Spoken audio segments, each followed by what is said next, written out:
자, 마켓나우 2부로 이어가도록 하겠습니다. 한 주의 시작, 월요일이 아니죠. 화요일이네요.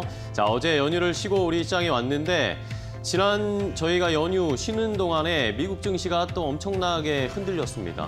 지난 금요일에도 떨어졌는데 오늘 아침에 그러니까 새벽에도 미국 시장이 또 큰 급락이 나왔어요. 계속해서 이 관세에 대한 우려 그리고 여러 가지 IT, AI 관련된 종목들의 조정이 나오다 보니까 지난주에도 금요일에 엔비디아가 8% 떨어졌는데 어젯밤에도 엔비디아가 또 8%가 떨어졌습니다. 이렇게 급락세가 나타나는 모습. 지난주에 이어서 뉴욕 증시가 계속 악몽을 꾸고 있는 상황인데 우리 시장은 지난주에 또 큰 낙폭을 보였다가 오늘은 또 외국인이 그래도 코스피에서 좀 매수를 하고 있어서 선물 시장도 조금 매수를 하고 있어서 우리 시장이 그래도 좀 괜찮은 분위기다라는 걸 느낄 수 있는 것인지 아니면 또 조금 더 흔들릴 여지가 있을 것인지 이번 주에 그 여부를 잘 판단을 해봐야 될 것 같아요. 네. 관세 리스크는 시장에 분명히 있습니다. 그럼에도 불구하고 매수세는 우리 시장 안에서 봤을 때 조선과 또 방산 섹터에 집중되는 모습으로 시가 대비 상승폭을 높이는 양봉의 흐름을 시원하게 보여주고 있는 상황인데 사실 그동안의 일감을 좀 잔뜩 쌓아놨거든요. 앞으로의 기대감 때문에 수주 낭보 소식들 들려오지 않을까라는 심리가 조선과 방산에 조금 더 불이 붙고 있지 않나라는 생각을 해봅니다. 이런 상승세가 좀 지속됐으면 좋겠네요. 네, 그렇습니다. 자, 이렇게 조선 방산은 좀 힘을 내고 있는데 역시 뭐 관세에 대한 우려감, 부담은 시장에 영향을 주고 있습니다. 그렇다면 오늘 시장을 움직이고 있는 이슈나 업종, 종목들을 자세하게 확인해 보면서 이번 주 뭐 사거래일 뿐이지만 이번 주도 출발을 해보도록 하겠습니다. 자, 이슈 브리핑 함께 싱크풀을 통해서 확인을 해보겠습니다. 오늘 싱크풀을 딱 보시면 느낌이 오시죠? 시장이 어떤 상황인지를 확연하게 느낄 수가 있습니다. 피부로 와닿는 상황인데 방산, 해운, 조선, 히토류 이런 업종들이 그래도 시장에 힘을 넣어주고 있습니다. 상승을 유지하고 있는 상황인데 이런 업종의 공통점이 뭘까요? 여러분들 아시겠죠? 트럼프의 이런 관세 정책이나 이런 것에서 조금은 비껴나 있는 아니면 트럼프의 수혜를 받고 있는 그런 업종들은 여전히 강한 모습을 보여주고 있습니다.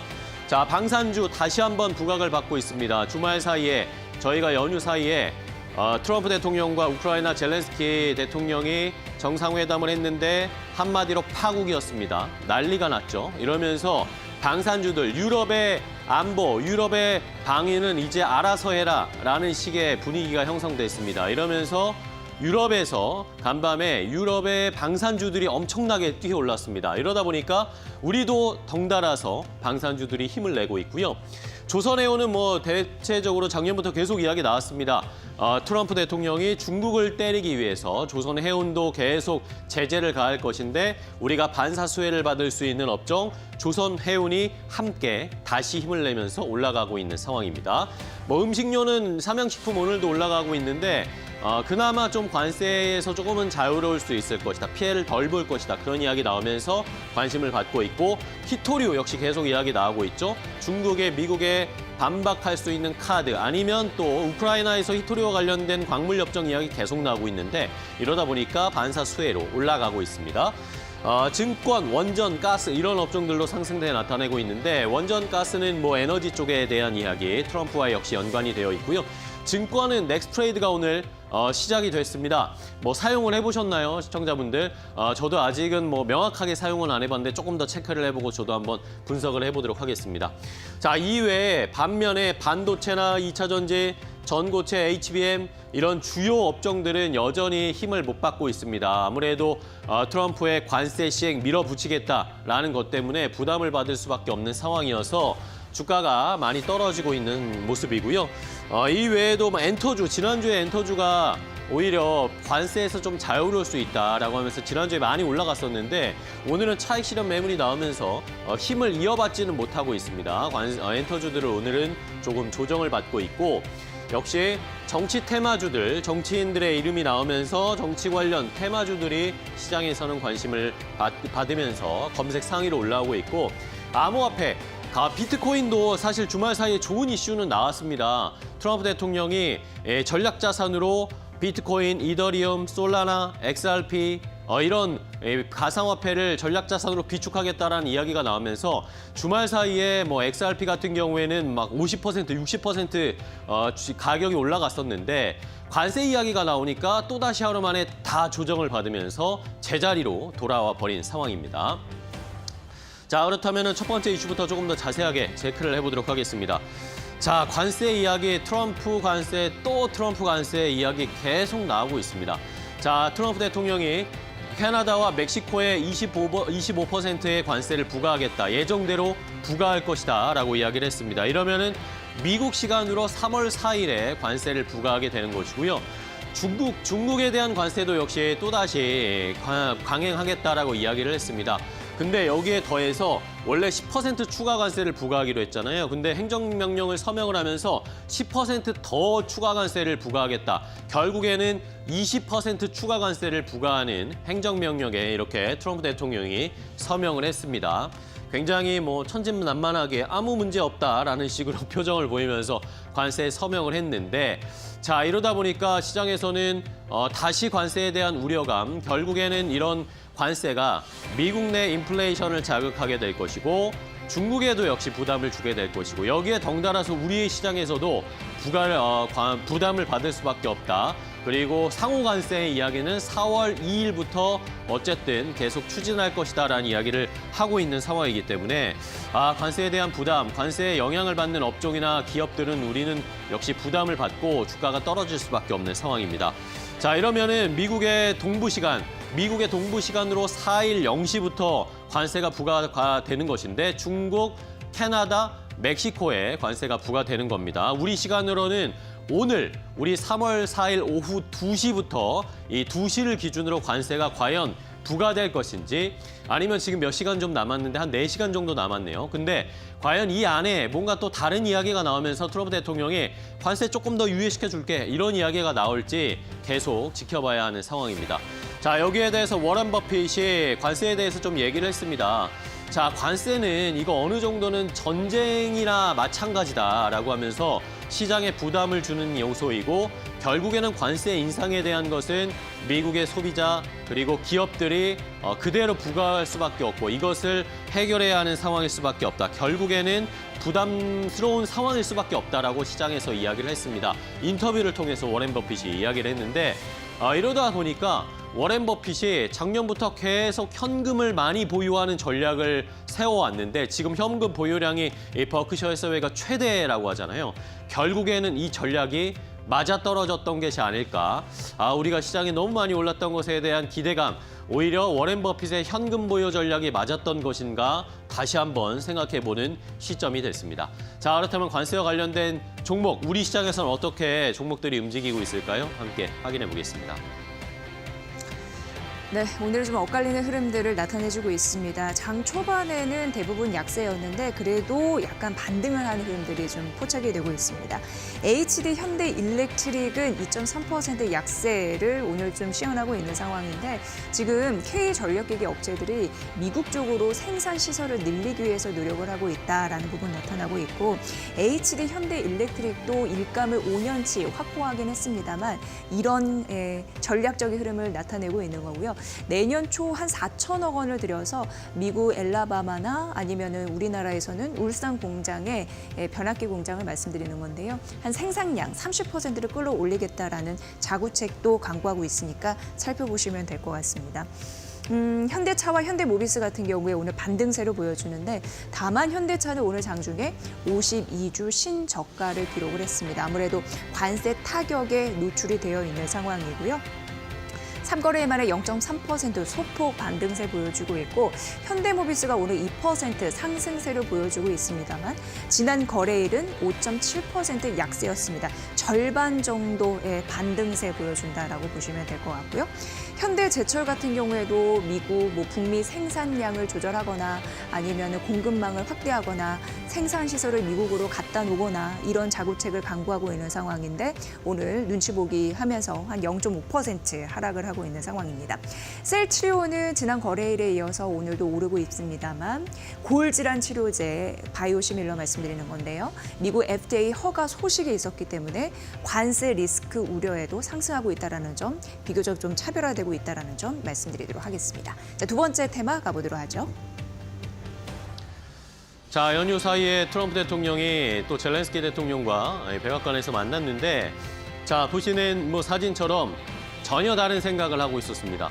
뭔가 종전에 대한 이야기, 그리고 광물 협정에 대한 구체적인 이야기들이 나올 거라고 시장에선 예상을 하고 있었는데, 막상 정상회담을 하고 여기에서 기자회견을 하는데, 이 뒤에 기자들, 카메라, 사진, 기자들 엄청나게 있었는데, 이 안에서 두 사람이 다툼이 있었습니다. 말다툼. 그리고 미국의 벤스 부통령도 역시 젤렌스키에게 무례하다라는 식의 이야기를 하면서 결국에는 노딜 파국을 선언하면서 젤렌스키 대통령이 이 연회장을 떠나는 모습이 전 세계로 생중계가 됐습니다. 자, 이러다 보니까 결국에는 우크라이나 종전 또 시간이 멀어지는 것이다라는 이 사인이 시장에는 그대로 전해지는 모습이었고요. 젤렌스키 대통령의 말은 그겁니다. 러시아를 믿을 수가 없는데 지금 종전을 해버리면 또다시 러시아가 침공할 수 있는데 그것에 대해서 미국이 도움을 주지 않으면 종전을 할 수 없다. 이 종전, 미국이 안보를 방위를 해주는 그런 확답을 좀 해달라라는 식의 젤렌스키의 의견이었는데 트럼프는 이게 마음에 들지 않았던 겁니다. 지금까지 트럼프 대통령이 미국이 계속해서 우크라이나에게 엄청난 무기와 자원을 지원해줬는데 이런 것에 대한 종전에 대한 협상을 하려는 의지가 없다라고 트럼프 대통령은 젤렌스키에게 면박을 줬고요. 고맙다는 말도 하지 않는다라는 식으로 하면서 결국에는 파국을 선언을 했습니다. 자, 이러면서 이 트럼프 대통령은 그 사이에 우리 연휴 사이에 여러 가지 이야기를 했는데 조금 전에 또 블룸버그 통신을 통해서 보도가 나왔어요. 우크라이나 군사 지원 전면 중단하겠다. 결국에는 우크라이나 알아서 러시아를 막든지 아니면 유럽에 가서 손을 벌리든지 알아서 해라라는 식으로 윽박지르는 조금 전의 이야기가 블룸버그 통신을 통해서 보고가 됐습니다. 자, 이러다 보니까 젤렌스키 대통령, 트럼프 대통령과 헤어지고 나서 바로 영국으로 넘어가고 유럽 정상들을 만났는데 여기에서 유럽 정상들과 젤렌스키 대통령이 이야기를 나누고 이걸 어떻게 해야 되나, 지금 우크라이나 종전을 어떻게 해야 되나 많은 고민을 한 것 같습니다. 이런 상황에서 이 회의에서 유럽이 이제는 본인들이 방위비를 증액해야 된다는 것을 인정하는 수순, 그런 이야기들이 나왔습니다. 이러다 보니까 간밤에 유럽 증시에서 유럽의 방산주들이 주가가 엄청나게 튀어올랐는데 우리도 이러면서 동반 방산주들이 튀어오르는 모습, 한화 에어로스페이스 지금 엄청나게 올라가고 있습니다. 우리 방산업체들이 유럽에 무기를 팔 가능성이 높아진다라는 이런 심리가 시장에 그대로 적용이 되고 있습니다. 자, 주가 어떻게 움직일까요? 오늘 뜨거운 방산주들의 주가 흐름 함께 확인해 보시죠. 네, 오늘 한화 에어로스페이스가 16% 넘는 급등세를 보여주고 있습니다. 전 거래일에는 8% 하락을 했고 3거래연속 떨어지는 흐름들이 있었습니다만 단숨에 회복하는 흐름들이 나타나고 있고요. 이제 미국 쪽에서 유럽 나토 회원국들에게 방위비 증액하라고 압박을 하고 있는 상황에서 긍정적인 흐름들이 방산주에도 미치고 있는 상황이다라고 보시면 될 것 같습니다. 워낙 이제 한화 에어로스페이스 같은 경우에는 수급상으로도 한 달간 외국인과 기관의 쌍끌이 매수세가 나왔던 대표적인 종목 중에 하나였다라는 거 참고해 보시면 될 것 같고요. 오늘 종목 중에 하나시스템, 현대, 로템, LIG, 넥스원은 4거래일 만에 반등세 역시나 시원하게 보여주고 있는 상황인데 필리조선소 지분 60%를 보유하고 있는 하나시스템 같은 경우에 10% 넘는 급등세, 워낙 신조선이나 MRO 사업에 앞으로도 강점을 보이면서 방위를 조선 쪽으로도 확대해 나갈 가능성이 있습니다. 33,750원 선 보여주고 있는 상황이고요.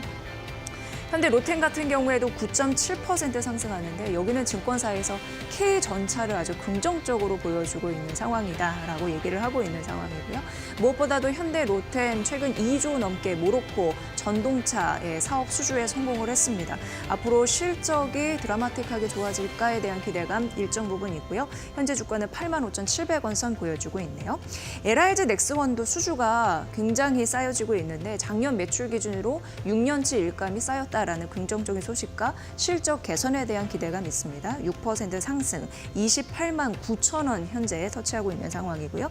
한국항공우주 역시 긍정적인 흐름들, 실적 개선에서 나타나 줄 것이다라는 흐름들이 나오면서 오늘 6.5% 강세 67,200원입니다.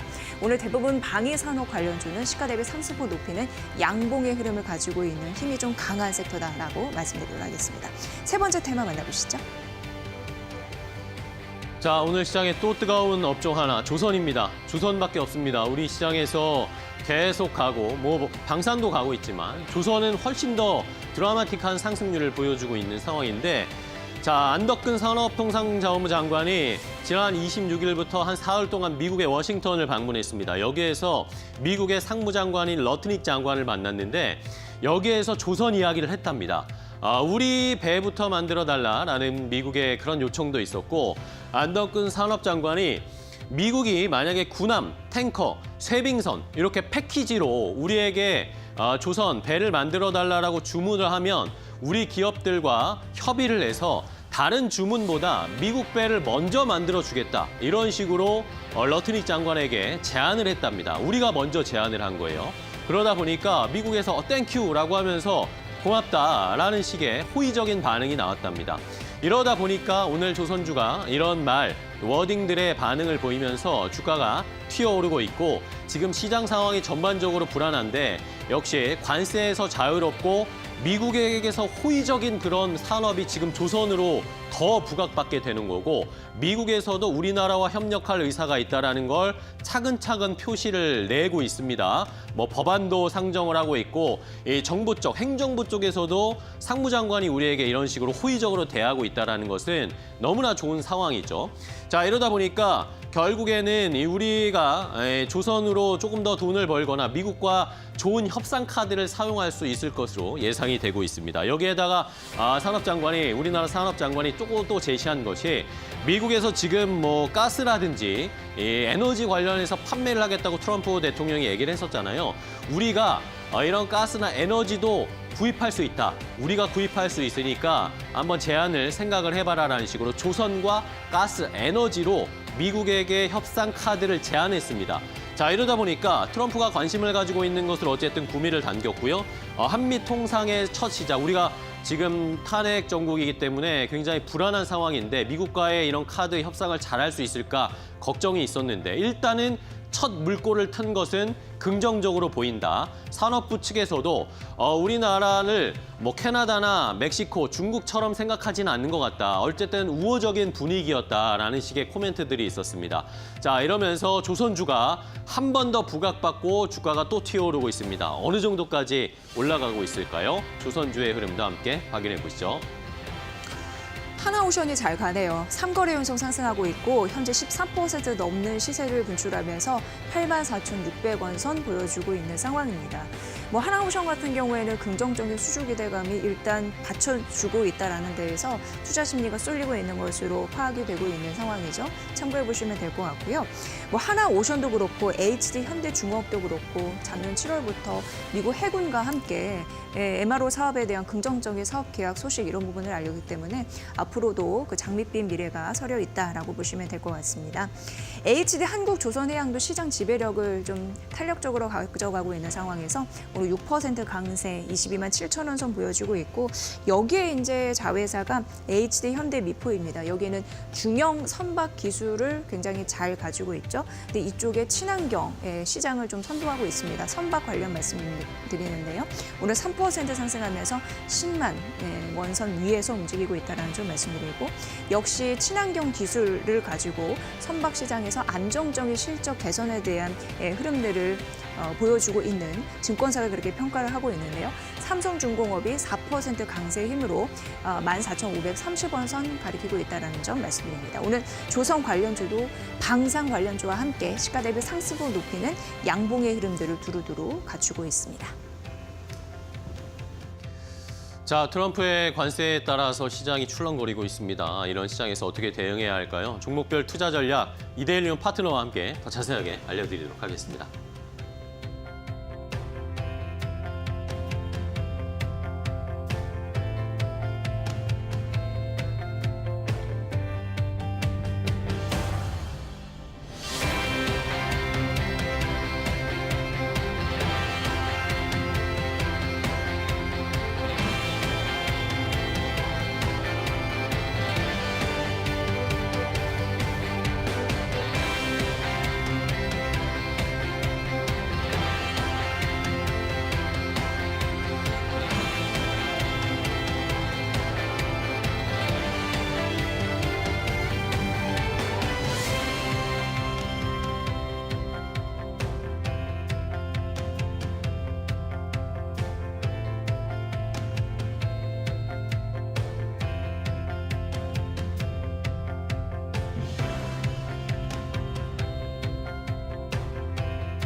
안녕하세요.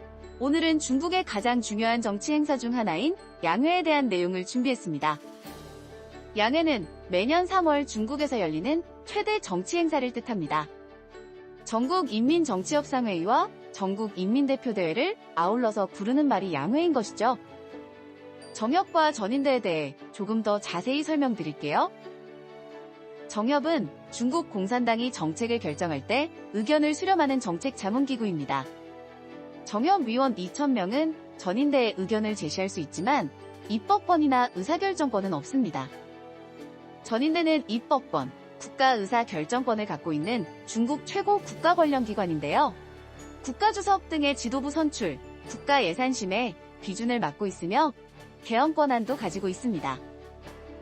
2018년 3월 국가주석 임기 제한을 폐지해서 시진핑 주석의 장기 집권에 길을 터준 곳도 전인대였죠. 전인대는 인민대표라고 불리는 구성원 3,000명으로 구성되어 있습니다. 이렇게 양회에서는 전인대 3,000명, 정협 2,000명, 중국 정재계 엘리트 5천여 명이 직결해 전년도의 성과를 점검하는데요. 더 나아가 앞으로의 국가 운영 방침을 결정하고 정책 방향을 제시하게 됩니다. 경제 규모가 미국에 이어 세계 2위인 중국의 정책 방향이 제시되는 만큼 양회 기간에는 전 세계의 이목이 중국에 집중된답니다. 양회를 통해 결정된 정책들은 중국의 방향을 크게 바꿔왔는데요. 2013년 양회에서는 시장 개혁과 경제 개방을 강화하는 결정을 내렸습니다. 2015년에는 중국 제조 2025를 발표하며 첨단 기술 개발과 산업 고도화를 추진했죠. 최근에 양회에서는 경기 부양책으로 이관신 정책을 도입했는데요. 이관신과 관련해서는 다른 영상에서 더 자세히 설명드릴게요. 특히 올해 양회에서는 중국 경제가 트럼프의 관세 위협, 내수 부진, 부동산 침체 등 여러 어려움에 직면한 상황에서 열리는 만큼 2025년 경제 성장률 목표와 정책 방향에 관심이 집중되고 있습니다. 중국은 우리나라의 최대 교역국인데요. 중국 양회에서 나오는 주요 정책 방향성이 한국의 수출과 직결될 수 있으니 여기서 나오는 정책들을 잘 살피고 대응 전략을 마련해야 할 것으로 보입니다. 오늘은 중국 양회에 대해 알아보았습니다. 양회는 중국의 미래를 결정하는 중요한 행사인과 동시에 세계 경제에도 큰 영향을 미치는 중요한 행사입니다. 저희가 잘 지켜보고 있다가 꼭 알아야 하는 내용들 빠르게 전달해 드릴게요. 오늘도 함께 해주셔서 감사합니다.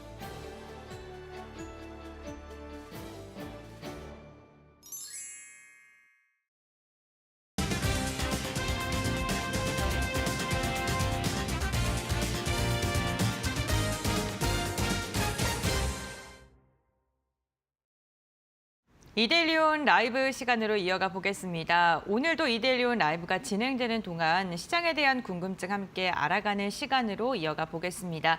저희 채팅창에 궁금증들 남겨주시면요. 저희 이데일리온 파트너가 그 해답을 함께 모색하고 답변을 드리는 시간으로 이어가 볼 텐데요. 오늘 함께하는 파트너와 인사 먼저 나누겠습니다. 이데일리온의 이용철 파트너 함께합니다. 안녕하세요. 네, 반갑습니다. 네, 반갑습니다. 오늘 우리 시장의 주요 이슈부터 좀 점검을 해야 될 것 같은데요. 글로벌 시장, 그러니까 미국 증시가 굉장히 급격하게 흔들리면서 사실 오늘 개장 전에 걱정하셨던 분들도 많으셨을 것 같습니다. 그런데 걱정 대비는 그래도 좀 버텨주려는 모습이 나타나려고 하는 것 같은데 시장 전반적으로 지금 집중적으로 보고 계신 이슈들 어떤 게 있을까요? 네, 일단 미국 증시가 하락한 배경에 대해서 간단하게 언급해 드리면서 네. 시장에 대한 앞으로의 방향성 우리가 함께 헤쳐나가도록 하겠습니다. 가장 먼저 트럼프 관세 영향으로 인해서 시장이 급격하게 흔들렸었는데요. 중요한 건 이 캐나다와 멕시코의 25% 관세는 예정대로 부과한다라는 방침이 유효하면서 상호 관세, 전 세계에 대한 상호 관세는 4월 2일부터 예정대로 진행할 거다라는 사실을 밝히면서 이러한 부분에 의해서 시장이 큰 폭으로 다시 한번 하락을 했는데요. 관세가 적용이 되면 왜 시장이 하락하냐? 바로 관세가 진행됨에 따라서 이 물가뿐만 아니라 경기 자체에 영향을 줄 수가 있다라고 보시면 되겠습니다. 특히 이 최근에 장 초반에 나온 ISM 제조업 지수가 전달보다 둔화가 됐죠. 예상치보다도 하회한 수치로 50.3포인트로 발표가 됐습니다. 중요한 건 이 관세 정책으로 인해서 이 제조업에도 영향을 줬다라고 볼 수가 있고요. 물가, 소매 판매, 소비 부진에도 제조업이 타격을 받으면서 이런 부분에 따라서 제조업에 대해서 좀 다방면에서 악영향을 끼친 게 아닌가라는 풀이로 진행됐다고 보시면 되고요.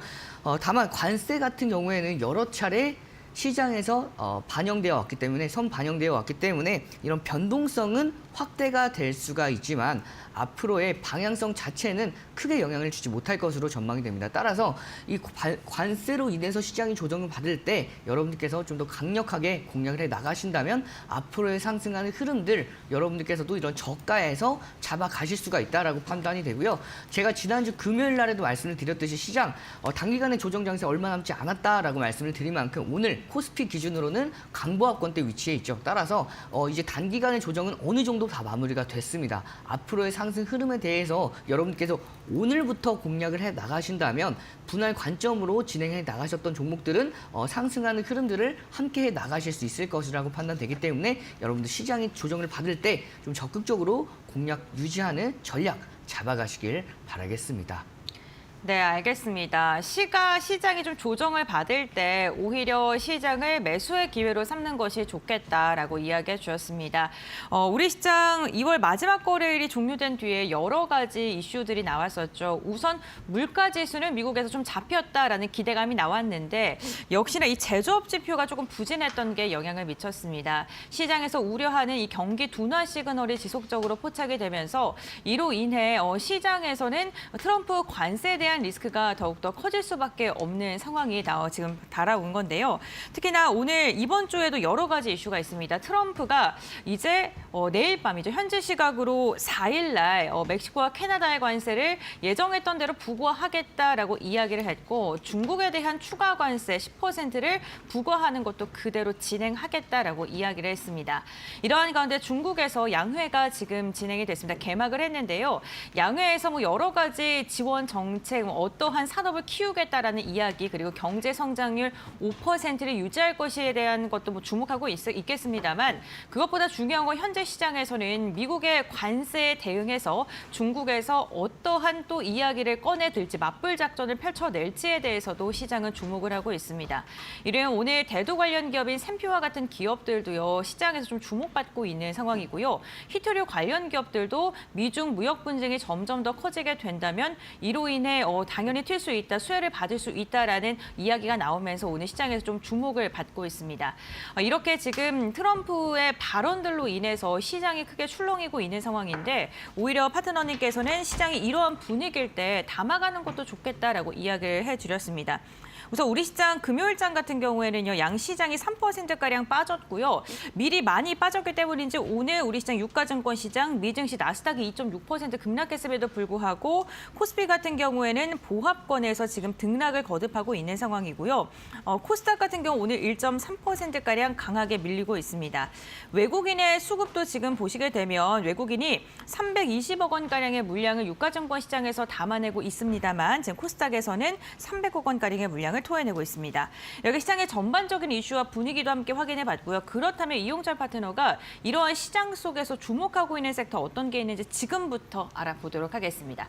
우선 첫 번째 섹터는 방산 꼽아주셨어요. 오늘 시장에서 가장 뜨거운 섹터 중에 하나인데 어떤 이슈 때문일까요? 네, 이 방산 같은 경우에는 이제 최근에 우크라이나와 미국이 정상회담이 파행이 됐습니다. 그로 인해서 전 세계에서 이제는 자주 국방의 필요성이 인식이 증대가 되면서 이러한 부분에 따라서 유럽도 방위비를 증액한다라는 소식이 전해졌죠. 따라서 이렇게 방산 관련주 같은 경우에는 앞으로도 시장에 대해서 꾸준하게 관심을 받아갈 수밖에 없는 환경에 놓여 있다라고 보시면 되겠습니다. 이 중에서 가장 중심에 있는 종목이 바로 한화 에어로스페이스죠. 이 한화 에어로스페이스의 경우에는 제가 지난주 이 시간에 똑같이 말씀을 드렸습니다. 이 하나 에어로스페이스의 경우에는 최근에 1조 3천억 원을 투자를 하면서 하나오션의 지분을 추가로 인수를 했죠. 글로벌 톱티어 방산 조선해양 기업으로 거듭나기 위해서 이러한 행보를 보이고 있는데요. 특히 이 하나오션의 경우에도 미국의 군함에 대한 수주를 따냈습니다. 수리에 대한 수주를 따냈는데 이 MRO 사업에 대해서 앞으로도 계속해서 열려 있을 수밖에 없는 이유가 미국의 필리 조선소를 하나오션이 지분을 인수를 했기 때문에 이러한 부분에 대해서 앞으로 미국의 정책적인 흐름들에 대한 수혜까지도 가져갈 수 있는 종목이 바로 이 하나 에어로스페이스와 하나오션이라고 볼 수가 있고요. 그렇기 때문에 여러분께서 오늘 이렇게 시장이 최근에 조정을 받아줄 때 공략을 하셨다라고 생각하셨으면 오늘에 대한 상승분을 여러분도 함께 나가실 수가 있을 거라고 생각을 하는데 앞서서 잡지 못하셨다 하더라도 걱정하실 필요 없습니다. 앞으로 또 조정을 줄 가능성이 높아요. 그러면 조정을 받아줄 때마다 반복적으로 공략해 나가신다면 앞으로의 추가적인 상승 랠리, 우상향 랠리를 여러분들 함께 진행해 나가실 수가 있을 것으로 판단되기 때문에 조정 시에 매수 전략 잡아가시길 바라겠습니다. 네, 알겠습니다. 오늘 방산주는 강한데요. 이렇게 트럼프와 젤렌스키 회담이 파국 국면으로 접어들면서 우크라이나 재건주들은 급락하고 있습니다. 이렇게 첫 번째로 방산 섹터 알아봤고요. 두 번째 섹터는 화장품입니다. 화장품 섹터에 대해서도 이야기를 나눠보도록 할 텐데 화장품 섹터에서는 어떠한 이슈 때문에 화장품일까요? 역시나 실적일까요? 네, 실적도 포함이고 이제 한한령 해제가 얼마 남지 않았다라는 중국 소식이 이슈, 네, 맞습니다. 소식이 전해지면서 이러한 부분에 따라서 이 화장품 관련 종목들의 강한 상승세가 이어지고 있고 오늘도 시장 대비해서도 굉장히 선방하는 흐름이 이어지고 있는 상황입니다. 특히 이 수출액이 2024년도에 100억 달러를 돌파했다라는 소식 여러분들께서도 한번 전에 보셨을 텐데요. 네. 이게 2012년도에 10억 달러였습니다. 이게 12년 만에 무려 10배 이상 증가했다라고 보시면 되는데요. 이 굉장히 고무적인 이유 중에 하나가 한한령이 해제가 되지 않았음에도 불구하고 수출이 10배로 증가했기 때문에 이제 한한령이 본격적으로 해제가 되고 나서는 정말 본격적인 상승 랠리, 수출에 대한 기대감 계속해서 가져갈 수가 있기 때문에 여러분께서 화장품 관련주 종목들은 특히 이렇게 실적이 동반이 되는 종목들은 여러분들께서 꾸준하게 관심을 가져주셔야 할 필요가 있다라고 생각이 됩니다. 그중에서 여러분들께서 조금 더 집중해서 보셔도 될 종목 중에 하나가 바로 마녀공장인데요. 이 마녀공장의 경우에는 중소형주 중에서 제가 이 종목을 가지고 온 이유가 있습니다. KLN 파트너스가 사모펀드죠. 지분 인수하겠다, 경영권을 인수하겠다라는 소식이 전해지면서 최근에 시장 대비해서 좀 더 강력한 상승 랠리가 이어졌던 종목이죠. 최근에 이 종목 같은 경우에는 여러 차례 슈팅이 나오면서 오늘은 슈팅 이후에 음봉까지 마무리가 됐는데요. 이런 종목들은 여러분께서 급등했을 때 공략하기보다는 좀 더 저가에서 조정을 받아줄 때 공략 관점으로 잡아보시면 한 번씩 시세가 나오니까 그런 시세 흐름들 함께 나가시길 바라겠고요. 다만 가격 전략들 굉장히 중요하니까 급등했을 때보다는 조정을 받았을 때 참고해 보시면서 전략 세워 나가시길 바라겠습니다. 네, 알겠습니다. 한한령 해제에 대한 기대감까지 엉키면서 이 한국 화장품 관련 기업들 좀 눈여겨봐야 된다. 마녀공장 이야기해 주셨습니다. 그렇다면 저희 이번에는요. 오늘 시장에서 이렇게 주목받고 있는 섹터들 알아봤고 이렇게 흔들리는 시장 가운데서 우리가 주목해 볼 만한 공략할 만한 종목은 어떤 게 있는지도 알아보도록 하겠습니다. 오늘의 공략주 어떤 종목 선정하셨을까요? 네, 엔터 관련주 중에서 JYP 엔터를 가지고 왔습니다. 특히 엔터 같은 경우에는 이제 한한령 해제뿐만 아니라 한중 외교 장관 회의가 이번 달 일본에서 한국과 중국, 일본이 이제 모두 다 이제 장관 회의가 이번 달에 개최가 될 예정인데요. 뿐만 아니라 한중 그다음에 한일 양자 회담도 관례상 열릴 예정이기 때문에 이런 흐름을 봤을 때 주목해 봤을 때 한한령 해제와 맞물리면서 이렇게 이제 특히 엔터주 중에서 중국과 관련한 실적이 꾸준하게 동반이 되는 종목들 관심을 가져주실 필요가 있고요. 특히 JYP의 경우에는 스트레이키즈가 월드 투어 이제 2024년도 4분기부터 진행 중이고 연간 모객 수는 170만 명에 육박할 것으로 전망이 된다라고 합니다. 특히 이제 한한령이 해제가 되고 나서 중국까지 모객이 진행이 됐을 경우에는 170만 명 보다도 훨씬 더 커진 200만 병도 충분히 가능할 것이다라는 전망이 이어지면서 이 JYP의 주가를 한층 더 끌어올릴 만한 상승 모멘텀으로 작용하고 있고요. 뿐만 아니라 이 엔터 업종은 강달러뿐만 아니라 관세에 대한 영향이 제한적일 수밖에 없기 때문에 이러한 시장의 조정 장세보다도 조금 더 자유로울 수 있는 흐름이다라고 볼 수가 있고요. 다른 엔터주의 경우에는 25년도 1분기에는 보통 상대적으로 실적들이 저조합니다. 하지만 이 JYP의 경우에는 실적에 대한 호조까지 기대해 볼 수가 있는 상황이기 때문에 이 종목 여러분들께서 좀 더 관심 종목으로 지켜보실 필요가 있고요. 가격 전략 바로 잡아드리도록 하겠습니다. 목표가는 87,000원, 손절가는 78,000원 기준 잡고 관심 종목에 편입해서 지켜보시길 바라겠습니다. 네, 알겠습니다. 오늘의 공략주 엔터주가 가운데에서도 JYP 엔터를 선정을 해주셨고요. 가격 전략 목표가 87,000원, 손절가 78,000원으로 제시해 주셨습니다. 한한령 해제에 대한 기대감뿐만 아니라 전반적으로 엔터주도 실적 성장에 대한 이야기까지 해주셨고요. JYP 엔터 개별적인 모멘텀까지 갖고 있다라고 말씀해 주셨으니까요. 투자 전략 참고해 보시면 좋을 것 같습니다. 오늘 이용철 파트너와 이야기 나눠봤고요. 오늘 말씀은 여기까지 듣겠습니다. 고맙습니다.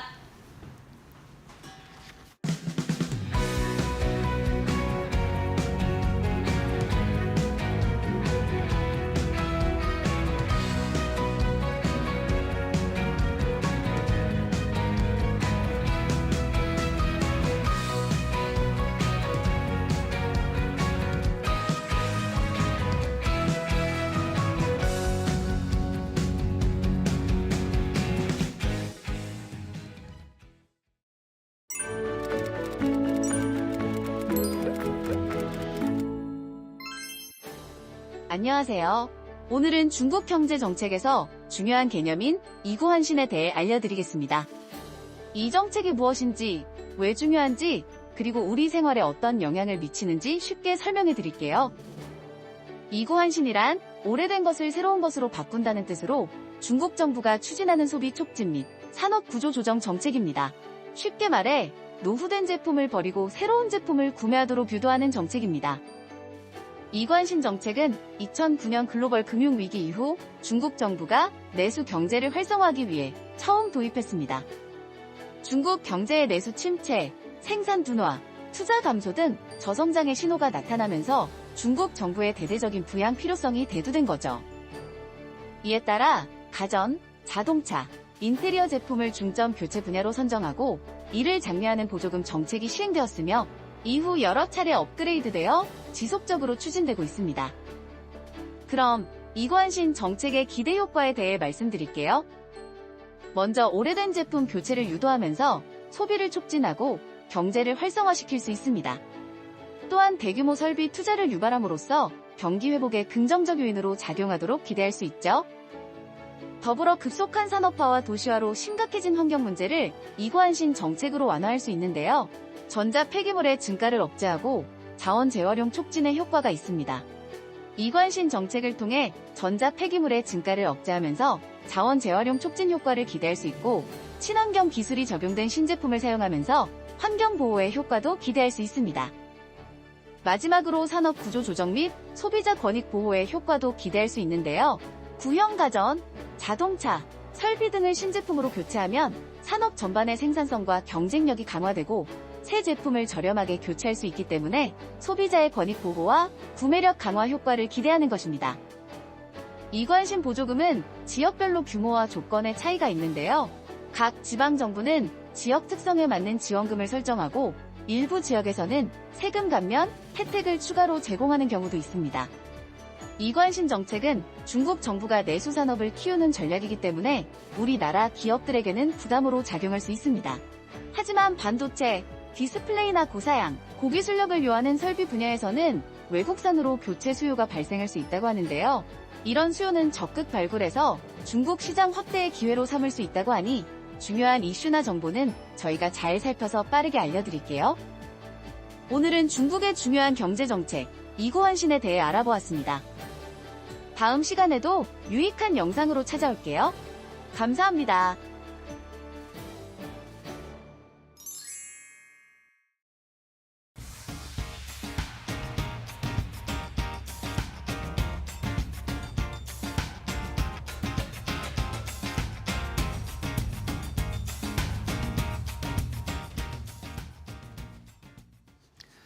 자, 이데일리 TV 인사이트로 이어가도록 하겠습니다. 시장이 코스피가 상승을 보이다가 하락으로 전환했네요. 역시 부담이 좀 있습니다. 트럼프 관세 이야기도 그렇고 계속해서 좀 시장을 짓누르는 그런 이슈들이 지난주부터 계속 나오고 있고 중국 쪽의 시장 출발 상황도 봤을 때 중국 출발 상황도 좋지가 않네요. 지난주에 중국의 상해 종합지수 홍콩 항생지수가 어느 정도 보합권 수준에서 마무리를 지었는데 오늘 출발하는 거 뭐 3월 4일부터 결국에는 미국이 중국의 관세 플러스 추가로 10%, 20% 관세 추가 관세 부과하겠다 이야기 나오니까 상해 종합지수도 0.5%, 홍콩 항생지수 1.4% 넘게 지금 낙폭이 깊어지고 있는 상황입니다.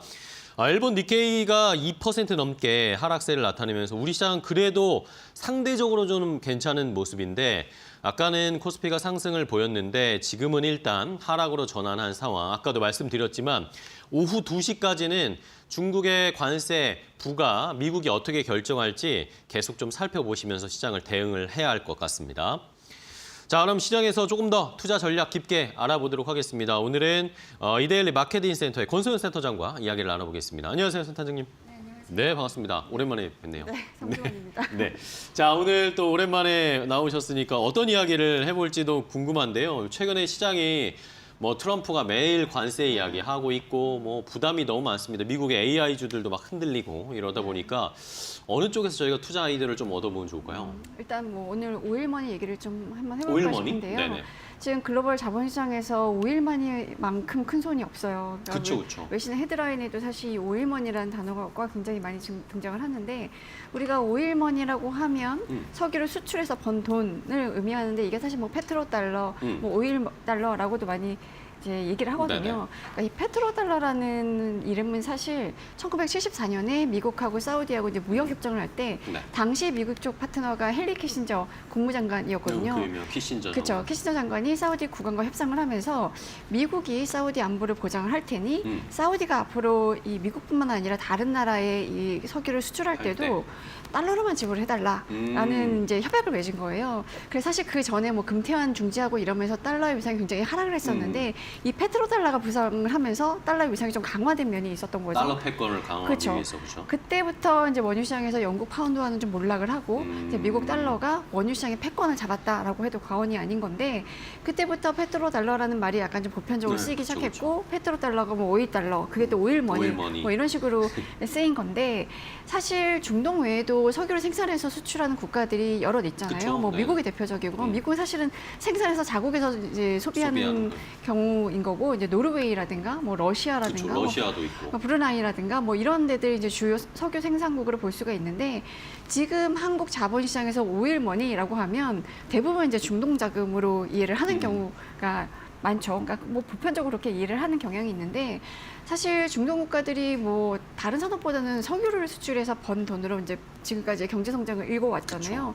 그러면서 국부를 쌓았고 이 국부를 어떻게든 굴려야 되기 때문에 중동의 국부 펀드의 몸집이 굉장히 커졌어요. 맞아요. 그래서 이 중동 국부 펀드들이 어디에 투자하고 어디에 관심을 가지느냐에 따라서 글로벌 시장에서 자산 가격의 흐름이 좀 달라지고 뭐 최근에는 비트코인에도 좀 관심을 갖고 있다 이러면서 뭐 물론 이제 그 트럼프 트레이드 영향도 있지만 오일머니에 관심이 더해지면 비트코인을 비롯한 이 가상자산의 가격도 많이 오르겠다 이런 기대감이 좀 더해진 면도 있습니다.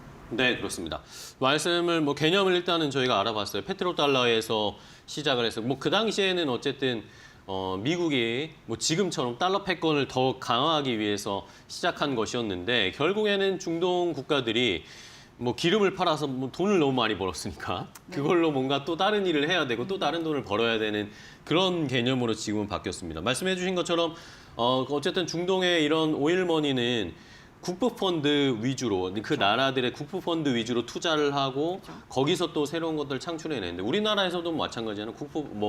중동에서 오일머니 들어왔다 하면은 투자가 들어왔다 하면 그런 기업들 주가가 막 엄청나게 튀어오르고 그거 사야 되는 거 아닌가 많은 투자자분들이 개인 투자자분들이 생각을 하실 텐데 그러면 일단은 국부펀드들 중동의 국부펀드들 어떤 펀드들이 있고 또 규모가 어느 정도인지 한번 체크해 볼까요? 우리나라에서도 보면 국부펀드라고 할 만한 게 국민연금, 뭐 한국투자공사, 뭐 KIC 뭐 이렇게 있잖아요. 그렇죠. 중동에서 이렇게 공공기금을 굴리는 국부펀드들이 많아요.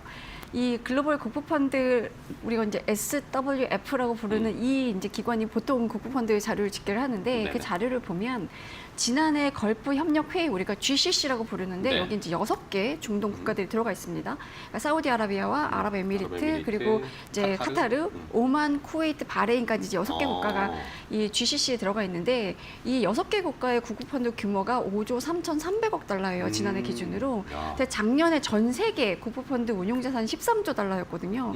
그러니까 이 중에서 41%가 중동의 국부펀드인 건데 야, 네. 이거보다 중요한 거는 성장 속도입니다. 네네. 그러니까 작년 전 세계 국부펀드가 전년 대비로 이제 11% 늘었는데 GCC 국부펀드는 30% 증가했어요. 네. 그러니까 계속 이 국부펀드에 돈이 돈이 들어오고 늘어나고. 이 몸집이 빠르게 늘어나고 있다라는 거죠. 그렇습니다. 그러면은 뭐 지금 뭐 그림에 나오고 있긴 한데 네.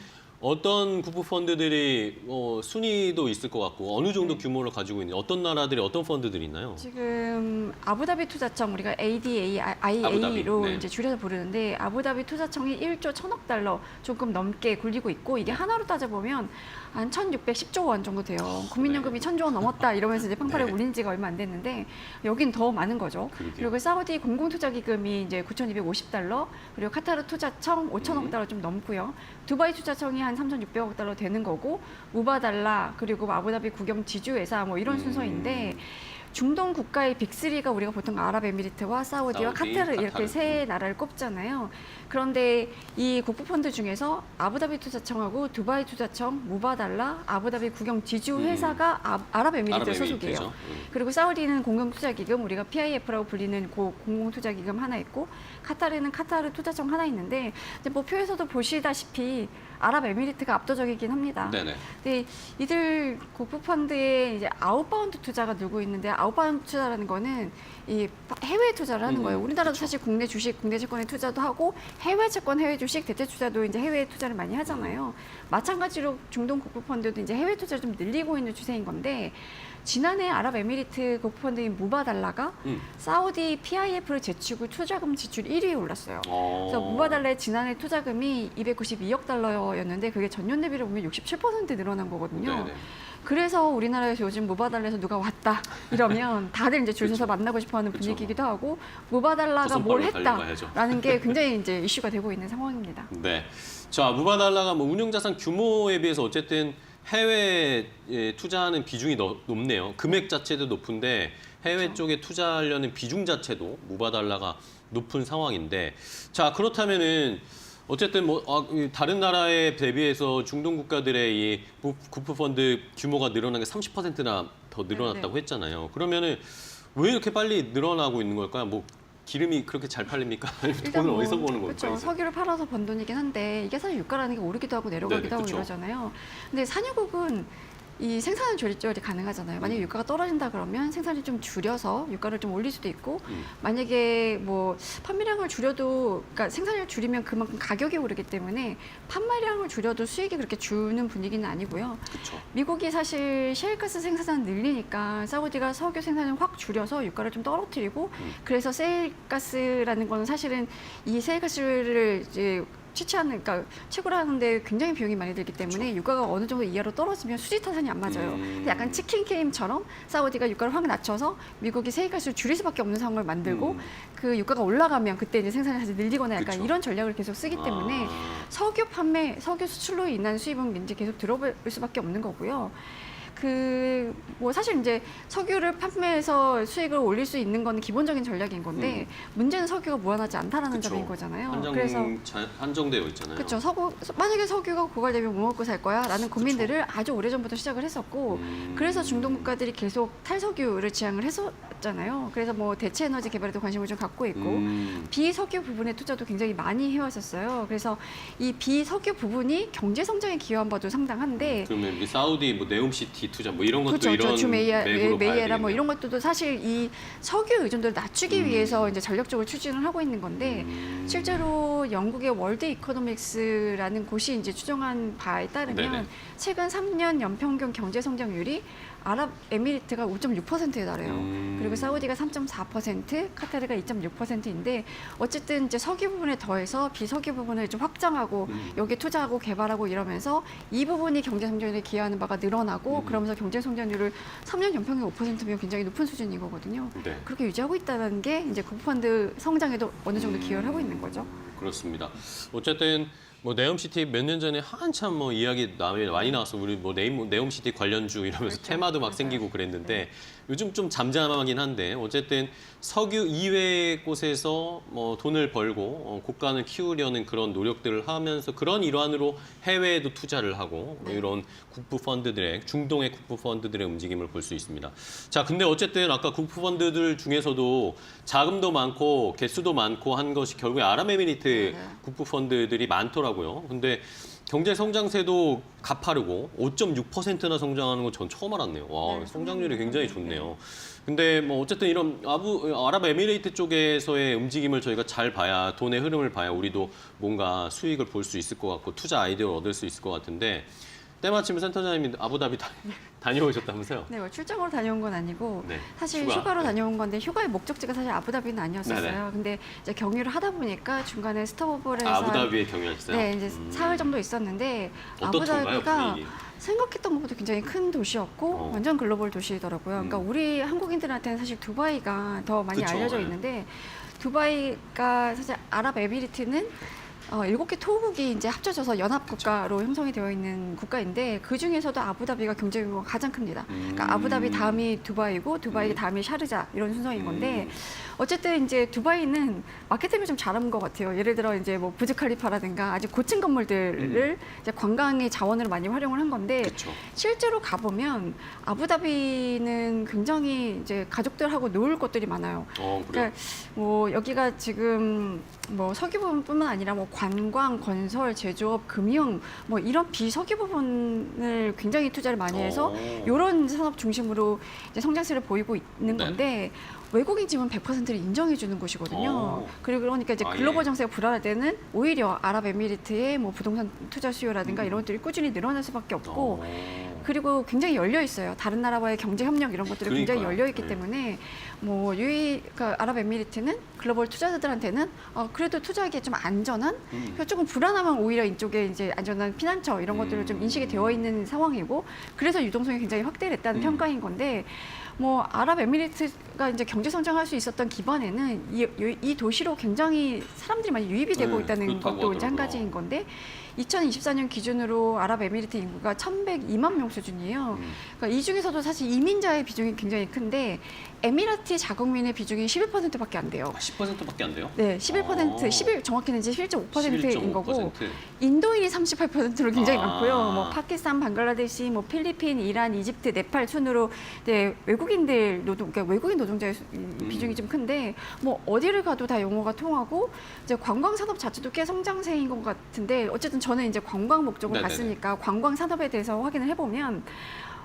여기는 제가 이제 에티하드 항공을 타고 갔는데 스톱오버를 신청을 해서 이제 여기서 한 뭐 며칠 머무겠다고 하면 최대 2박까지는 호텔을 무료로 제공해 줍니다. 그러니까 그래요? 스톱오버를 약간 권장하는 분위기예요. 네. 들려서 그리고- 돈 쓰고 가라 그쵸. 이런 거군요. 근데 그거는 에미리트 항공은 두바이를 허브공항으로 하고 그렇겠죠. 있고 에티하드 항공은 아부다비 공항을 아부다비. 항공을 하고 있는데 이 두 항공사 약간 비슷한 정책을 갖고 있어요. 뭐 비즈니스 타면 뭐 호텔을 해준다거나 약간 이런 식으로.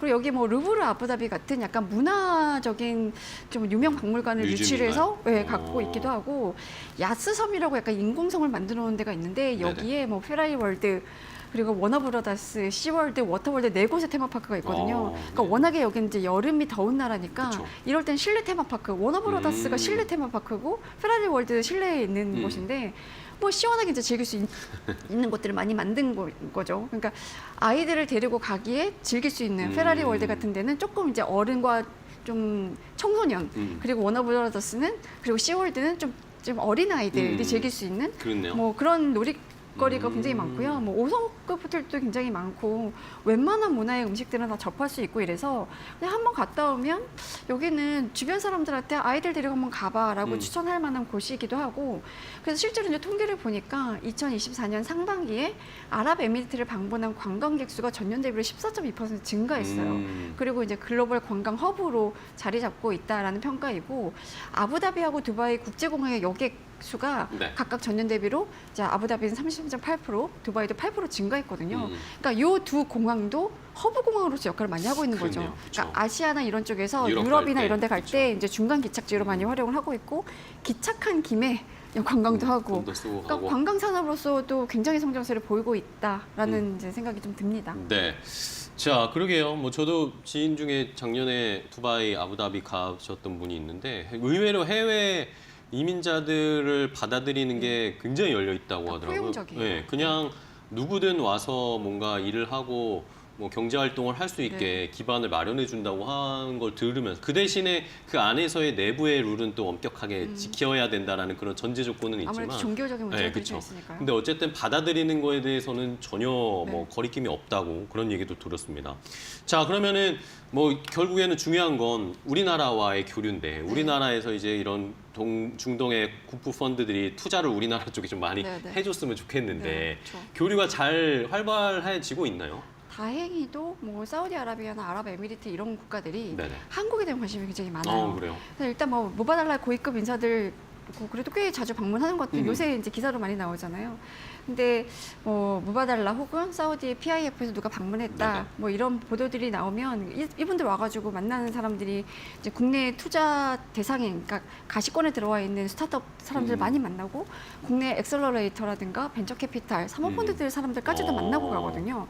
그러니까 워낙 운용하고 있는 펀드의 규모가 크니까 이들을 만나서 출자를 좀 받을 수 있지 않을까 하는 기대감을 좀 갖고 그쵸. 있고 특히 이제 출자자 우리가 보통 이제 LP라고 하는 LP 명단에 중동의 국부펀드 한 군데가 이름을 올렸다. 그럼요. 이거 자체만으로도 그쵸. 상징적인 그럼 의미가 있기 주가가 때문에 큽니다. 관심 엄청 그렇죠. 많죠. 그러니까 그러니까 이 투자를 집행하는 운용사 입장에서도 우리 LP 중에 무바달라가 있어요. 혹은 사우디 PIF가 있어요. 그러면 투자를 할 때 이 투자의 신뢰도가 확 올라가는 그렇죠. 거거든요. 일단 그쵸. 마음의 안정감이 네, 생기죠. 실타리 튼튼하겠구나 네. 뭐 이런 느낌을 줄 수 있고 그래서 이제 우리나라 운용사들이 먼저 중동에 가서 이제 중동을 찾아서 뭐 공동 조성 펀드를 합시다. 그러니까 우리가 코 GP 펀드라고 하는데 이런 것들 조성하거나 조인트 벤처를 설립합시다. 이런 식으로 추진을 좀 많이 하고 있어요. 그래서 그 대표적으로 이제 IM 인베스트먼트가 홍콩법인을 중심으로 중동 벤처 캐피털 두 곳하고 이제 코지피 펀드를 결성을 했는데 중동의 벤처 스코어하고는 한 최소 4천만 달러, 우리나라 돈은 한 570억 원 정도인 건데 네네. 뭐 요동적 규모의 펀드를 결성할 예정이고 슈룩 파트너스하고는 총 1억 달러, 1,400억 원 정도 되는 건데 신규 공동 운용 펀드를 결성할 계획이라서 뭐 이렇게 펀드를 결성하고 여기서 이제 투자 자금을 집행하고 이럴 때 이제 중동 자금이 들어온 펀드라서 그 펀드가 주는 뭔가 좀 상징적인 의미가 좀 상당하지 않을까 하는 생각이 좀 듭니다. 네, 좋습니다. 자, 이렇게 어쨌든 중동의 자금을 많이 좀 끌어올 수 있으면 훨씬 더 가능성이 높아질 텐데, 뭐 네이버도 뭐 사실 뭐 사우디랑 AI 관련 협력 이런 것도 하고 그러잖아요. 그러면은 뭐 국내 뭐 조금 작은 기업들이라도 스타트업이라도 이게 뭐 투자한 그런 이력들을 좀 볼까? 어떤 쪽에 관심을 가지고 있는지 궁금해요. 업종이나 이런 것들을 봤을 때도. 일단 상장사에 투자한 사례들은 좀 있어요. 그쵸. 그러니까 뭐 사우디 PIF가 넥슨의 일본 상장사인 넥슨 재팬에 한 누적으로 2조 원 이상 투자를 했었고 NC 소프트에도 한 1조 원 이상 그쵸. 투자를 했었고 카카오 엔터테인먼트에도 한 6천억 원 정도 투자를 했거든요. 근데 그 상장사에 대한 투자 관심이 점점 비상장사, 스타트업으로 이제 넓어지고 있는 상황인 건데 실제로 스타트업에 투자한 사례를 보면 네. 인공지능 쪽이 압도적으로 많고요. 뭐 인프라라든가 헬스케어, 뭐 디지털 에셋 이런 쪽은 약간 최첨단 산업 아니면 이제 조금 굳건한 산업 이게 두 가지 좀 나눠져 있는데 그 중에서도 사우디 같은 경우는 일단 글로벌 AI 허브로 도약하겠다 이런 목표를 좀 세워놓고 지난달 중순에 사우디 리야드에서 그 컨퍼런스를 하나 했었어요. 이게 중동 최대의 테크 컨퍼런스인데 리프 2025라는 네네. 컨퍼런스 했는데 여기서 사우디 정부가 2030년까지 200억 달러를 AI 투자를 하겠다라고 발표를 했고 네네. 이제 아랍에미리트 여기에 이제 뒤질 수 없죠. 아랍에미리트도 AI 허브 자리 놓고 이제 경쟁하는 분위기인데 아랍에미리트는 2031년까지 AI 분야 세계 리더로 이제 올라가겠다라는 내용을 담은 국가 AI 전략까지도 발표를 하고 네. 실제로 국영 AI 반도체 전문 투자사인 MGX라는 것도 설립을 했었어요. 오. 그래서 뭐 최근에 MGX. 우리나라의 디지털 플랫폼 정보위원회하고 이제 아부다비의 정부 역량 강화부 만나서 공공서비스 A 분야 협력하겠다 이제 파트너십 맺기도 하고 이래서 네네. 그러니까 사실 우리나라가 이런 AI 분야의 강점을 갖고 있다는 평가를 받고 있잖아요. 물론 이제 딥시크 같은 중국 업체가 뜨고 있고 뭐 AI 본사는 미국이고 이렇긴 네. 하지만 워낙에 개발 능력 이런 것들은 우리나라가 좀 뛰어나기 때문에 빠른 속도로 AI를 개발할 수 있을 거다라는 기대감이 있는 상황이라 실제로 지난해 7월에 사우디아라비아 아람코의 CVC 그러니까 이 기업이 네네. 만든 벤처 투자 캐피탈이잖아요. 그러니까 벤처 캐피탈이잖아요. 이 사우디 아람코의 CVC가 우리나라 리벨리온에 200억 원 네네. 규모를 투자를 했는데 여기가 이제 AI 반도체 스타트업인데 굉장히 우리나라 내에서도 관심이 높고 그쵸, 그쵸. 해외에서도 좀 인지도가 있는 기업입니다. 거기에 투자를 했고요. 또 AI 반도체 팹리스 스타트업 중에 이제 페블스퀘어라는 데가 있는데 햄버스퀘어. 네, 여기는 이제 사우디 현지에 컨설팅 기업 클러스터와 합작법인 설립을 했어요. 오. 그래서 이름을 클러스터 AI 랩스라고 이제 지었는데 이 합작법인이 현지 VC로부터 한 1,000억 원 정도 규모의 투자를 유치를 했고요. 네. 사실 이제 UAE가 그 아랍에미리트가 석유 말고 어느 산업에 관심이 있냐라고 물어보면 모든 산업, 석유 빼고 모든 산업이라고 네. 대답을 할 정도로 다양한 섹터에 이제 어. 관심을 갖고 있는데 뭐 기후테크라든가 뭐 관광, 숙박 이런 거에 관련된 스타트업도 투자를 좀 받으려면 받을 수 있지 않을까 이런 기대감이 좀 나오고 있긴 합니다. 근데 네. 사실 우리가 오일머니 이제 워낙 규모가 크고 이러니까 조금 두드리면 받을 수 있지 않을까 뭐 혹은 여기가 눈먼 돈이 아닐까라는 생각 많이 하는데 절대 그렇지 않다라는 게 이 중동 지역의 정통한 관계자들의 평가인 그래요. 건데 중동 지역은 내가 투자를 할 때 이 투자를 해서 자국 경제에 어느 정도 기여를 할 것이냐를 굉장히 꼼꼼하게 따져보고 투자를 한다는 거예요. 저희 사실 글로벌 대체 투자 컨퍼런스에 한 2년 연속 오일머니 세션을 하면서 이제 네네. 전문가들 얘기를 많이 들어봤는데 중동 국가가 워낙 국부 펀드가 크니까 해외에 투자하는 것도 관심이 많지만 해외 자금을 유치하는 거에도 굉장히 관심이 많아서 약간 기브 앤 테이크가 돼야 되는 상황인 거죠. 그래서 이제 그 아랍에미리트 같은 경우는 정부부처 관계자들이 실제로 한국을 방문해서 우리나라 이런 나라입니다라고 이제 투자 유치를 위한 홍보를 하기도 하고 이랬었거든요. 그래서 뭐 중동 국가에 투자를 하려면, 그러니까 투자를 받으려면 네네. 투자도 원전을 일부 하면서 그러면서, 그러니까 조인트 벤처 설립하고 거기에 좀 자금도 넣고 이러면서 투자 유치를 해야지 일방적으로 저희한테 투자해 주세요 이런 전략보다는 기브앤테이크라는 그 원칙을 조금 생각하고 중동 문을 좀 두드려 보는 게 어떨까 하는 생각이 좀 듭니다. 중동 북펀드들은 그럼 결국에는 그냥 어쨌든 저기 투자해서 내가 돈 벌고 엑시트하겠다 이런 거보다 결국에 여기 투자를 하는데 그런 기업들이 자국의 아랍에미리트나 사우디에 와서도 뭔가를 하면서 협력을 하는 그런 그림들을 원한다는 그쵸, 거군요. 그쵸. 알겠습니다. 그리고 뭐 아랍에미리트 같은 경우는 지금 아부다비 투자청이나 아부다비 투자를 자문하는 이런 데에서 한국의 패밀리 오피스, 그러니까 고액 자산가들 유치에 좀 관심이 많다 그러더라고요. 그래서 그런 데들 좀 소개시켜달라는 제의도 좀 많이 받는데 일단 이제 고액 자산가들이 아부다비의 뭐 이런 상장 주식이나 이런 데에 투자할 수 있는 그런 약간 브릿지 역할을 좀 하고 싶다 이런 분위기인 것 같아요. 이런 것도 참고해보면 좋을 것 같습니다. 그렇습니다. 어쨌든 상호 뭔가 서로 상생할 수 있고 이익을 볼 수 있는 그런 딜을 원한다라는 게 이제 중동 쪽의 자금의 성격이네요. 자, 이렇게 우리 시장 뭐 어쨌든 뭐 중동의 국가들도 투자하는 거 보면 결국 AI나 이런 미래 산업에 지금 집중하고 있는데 우리도 지금 한 단계 레벨업이 돼야 되는 이 산업의 상황이잖아요. 이런 게 좀 그들의 자금과 우리의 기술과 이런 근면성실함 이런 것들이 좀 잘 맞물려서 한번 좀 좋은 기회를 좀 얻어봤으면 하는 생각도 듭니다. 자, 오늘 권소연 센터장과 함께 이 오일머니 중동 쪽의 자금 투자 방향들을 함께 살펴봤습니다. 오늘 좋은 인사이트 주셔서 감사하고요. 다음 시간에 또 뵙도록 하겠습니다. 오늘 고생 많으셨습니다. 네, 수고하셨습니다. 고맙습니다. 네.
안녕하세요. 메이토크 신일섭입니다. 오늘의 주제는 러우 전쟁의 끝이 러시아의 무참한 패배가 아닌 위협 확대로 끝난다.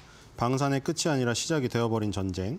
하나에어로스페이스 70만 원 돌파, HD 현대중공업 30만 원 돌파, 시총 12 KB금융 급추격전, 하나오션 9만 원 눈앞입니다.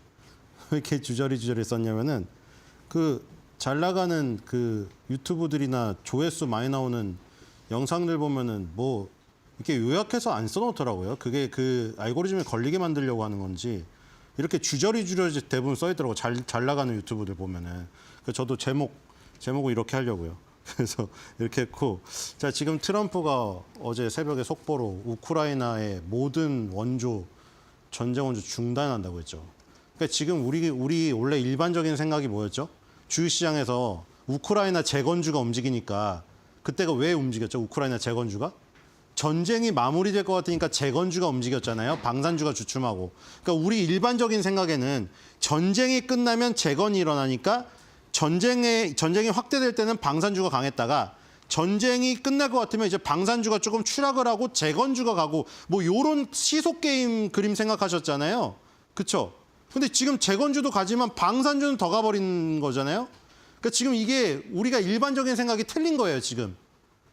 그러니까 방산주가 전쟁이 마무리가 되면은 이제 주춤거릴 것이고 뭐 지금 우리나라가 특수한 상황에서 북한과 대치하고 있는 특수한 상황에서 계속 생산을 하고 있으니까 그 유리한 상황도 빛을 잃을 것이다라고 판단을 했는데 그게 아니었던 거죠.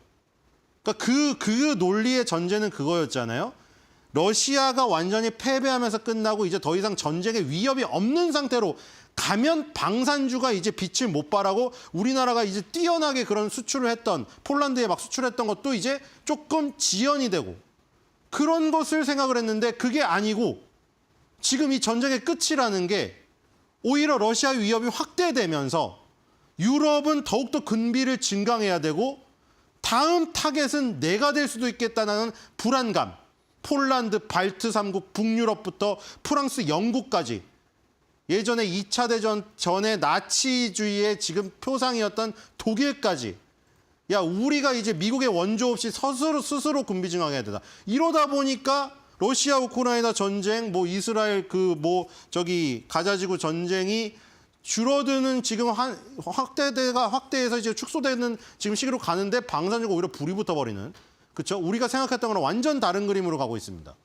자, 지금 트럼프의 한마디에 따라서 매일매일 출렁이고 있는데 이건 지금 더욱더 심해질 것 같아요.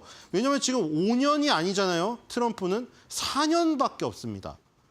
그래서 지금 보니까 맨날 강조하는 게 이렇게 빠른 시기에 한 달에 뭐 역사적으로 뭐 그 얘기까지 하더라고요. 제가 농담인 건 아시죠? 이러면서 근데 나는 링컨 대통령이나 무슨 역대에서 인기 제일 많이 했던 대통령 있죠. 그 대통령과 같은 반열에 혹은 그걸 넘어서는 걸 원한다고 하면서 지금 한 달 내에 이룩한 게 역대 대통령 중에 역대급이라고 자평을 한다고 했어요. 그러니까 그렇게 얘기하는 것조차도 4년밖에 없기 때문에 하루하루가 급한 거예요. 4년 동안 뭔가 이뤄서 노벨 평화상을 염두에 두고 있더라고요.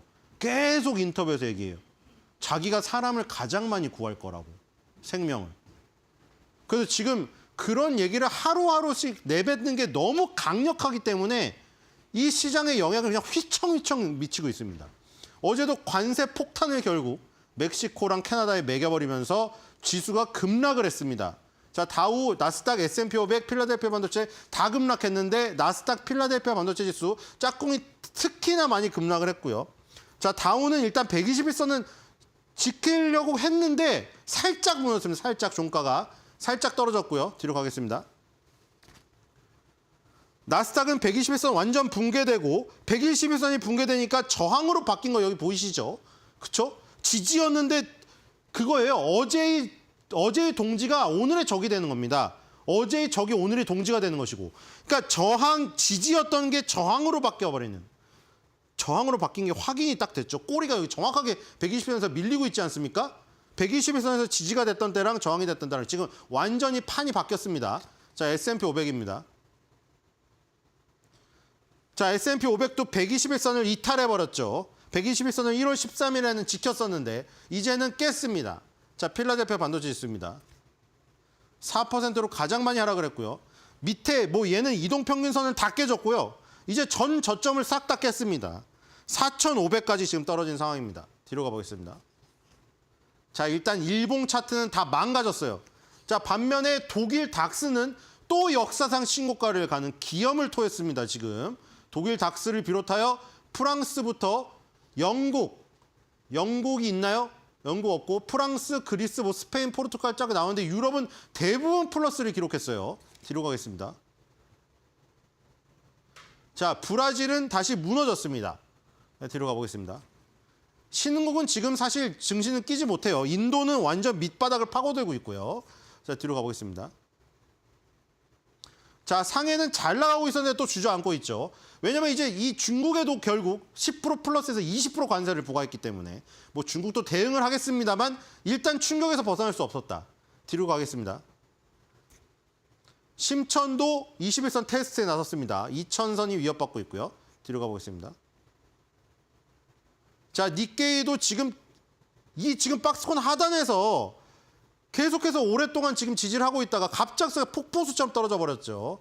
자, 일본도 영향이 없을 수가 없고요. 지금 전 세계가 트럼프의 입에 완전히 좌지우지되고 있습니다. 뒤로 가보겠습니다. 자, 대만도 마찬가지죠. 대만도 지금 이제 120선 깨가지고 밑에 또 저점 테스트를 지금 가야 되는. 니케이랑 대만도 차트가 다 망가졌어요, 지금. 뒤로 가보겠습니다.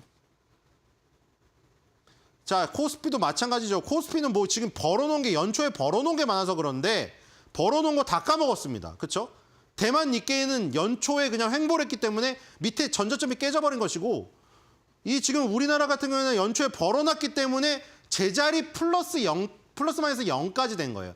대만 니케이는 마이너스까지 간 거고 물론 작년에는 니케이 대만이 더 좋았죠. 자, 뒤로 가보겠습니다. 자, 코스닥도 연초에 벌어놓은 것 때문에 그렇죠? 밑에 저점이 안 깨졌지만 결국 벌어놓은 걸 다 까먹었습니다. 자, 벌 때는 한 달 걸리는데 까먹을 때는 이틀이면 끝나요. 여기도 중력의 법칙이 작용하기 때문이거든요. 그렇죠? 중력을 거스르면서 여러분들이 공을 위로 올릴 때랑 옥상에서 공을 던질 때랑은 차원이 달라요. 순식간에 떨어집니다. 뒤로 가보겠습니다. 자, 결국 원달러 환율은 다시 치솟았고요. 이렇게 되면 다시 또 1,470원을 위협하는 수준으로 가게 됩니다. 자, 뒤로 가보겠습니다. 증시고 환율이고 지금 전부 다. 자, 유가만 안정적이에요. 왜냐면 트럼프가 베이비들이 베이비를 외치니까요. 자, 뒤로 가보겠습니다. 자, 외국인이 570억 사긴 하지만 많이 사지 않고 있고요. 코스닥은 68억 팔고 있습니다. 자, 뒤로 가보겠습니다. 너무 적어요. 그렇죠? 28일 날 무려 1조 5천억 원을 쏟아 부었기 때문에 570억은 간에 기별도 안 가는 수치입니다. 자, 뒤로 가보겠습니다. 자, 미국 다 지금 마이너스고 일라일리 하나만 플러스 났어요. 자, 특히 엔비디아는 장중에 10% 넘게 급락을 하다가 겨우 9% 안팎 안쪽으로 들어서면서 끝났고요. 두 번째로 많이 하락한 건 브로드컴이죠. 역시 엔비디아와 브로드컴의 타격이 지금 가장 큰 것을 알 수가 있습니다. 자, 뒤로 가보겠습니다. 자, 일본도 지금 플러스가 몇 개 없어요. 자, 요거는 골드 ETF고요.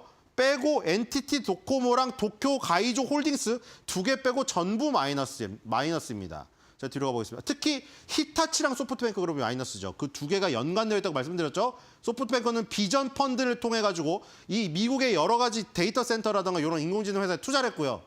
그리고 히타치 같은 경우에는 전력 공급 업체이기 때문에 결국 연관이 다 되어 있는 거예요. 엔비디아, 브로드컴, 일본의 소프트뱅크, 히타치는 같은 몸이 마치 다른 세상에 분리되어 있는데 같이 움직이는 것처럼 유기적으로 움직이고 있다. 보시면 될 것 같고요.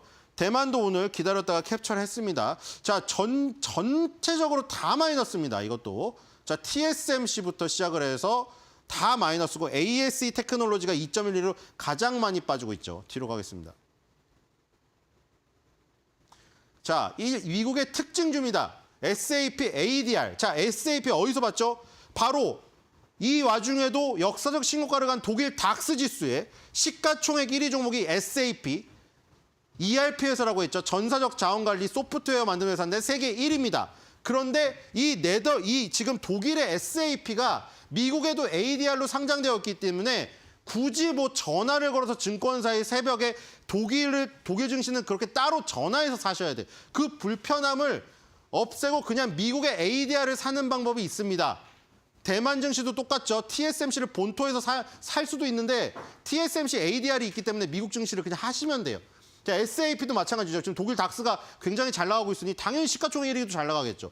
SAP가 당연히 미국 증시에서도 2.05가 오르는 모습입니다. 미국 증시가 다 폭락했어도 독일에서 시가총액 1위 종목이 지금 시총 1위를 리드하면서 이끌고 있으니까 저 ADR도 미국 시장을 이기고 올라가고 있는 겁니다. 그러니까 미국 증시가 좋은 게 미국 증시에는 세계 각국의 1위 하는 회사들이 다 상장되어 있어요.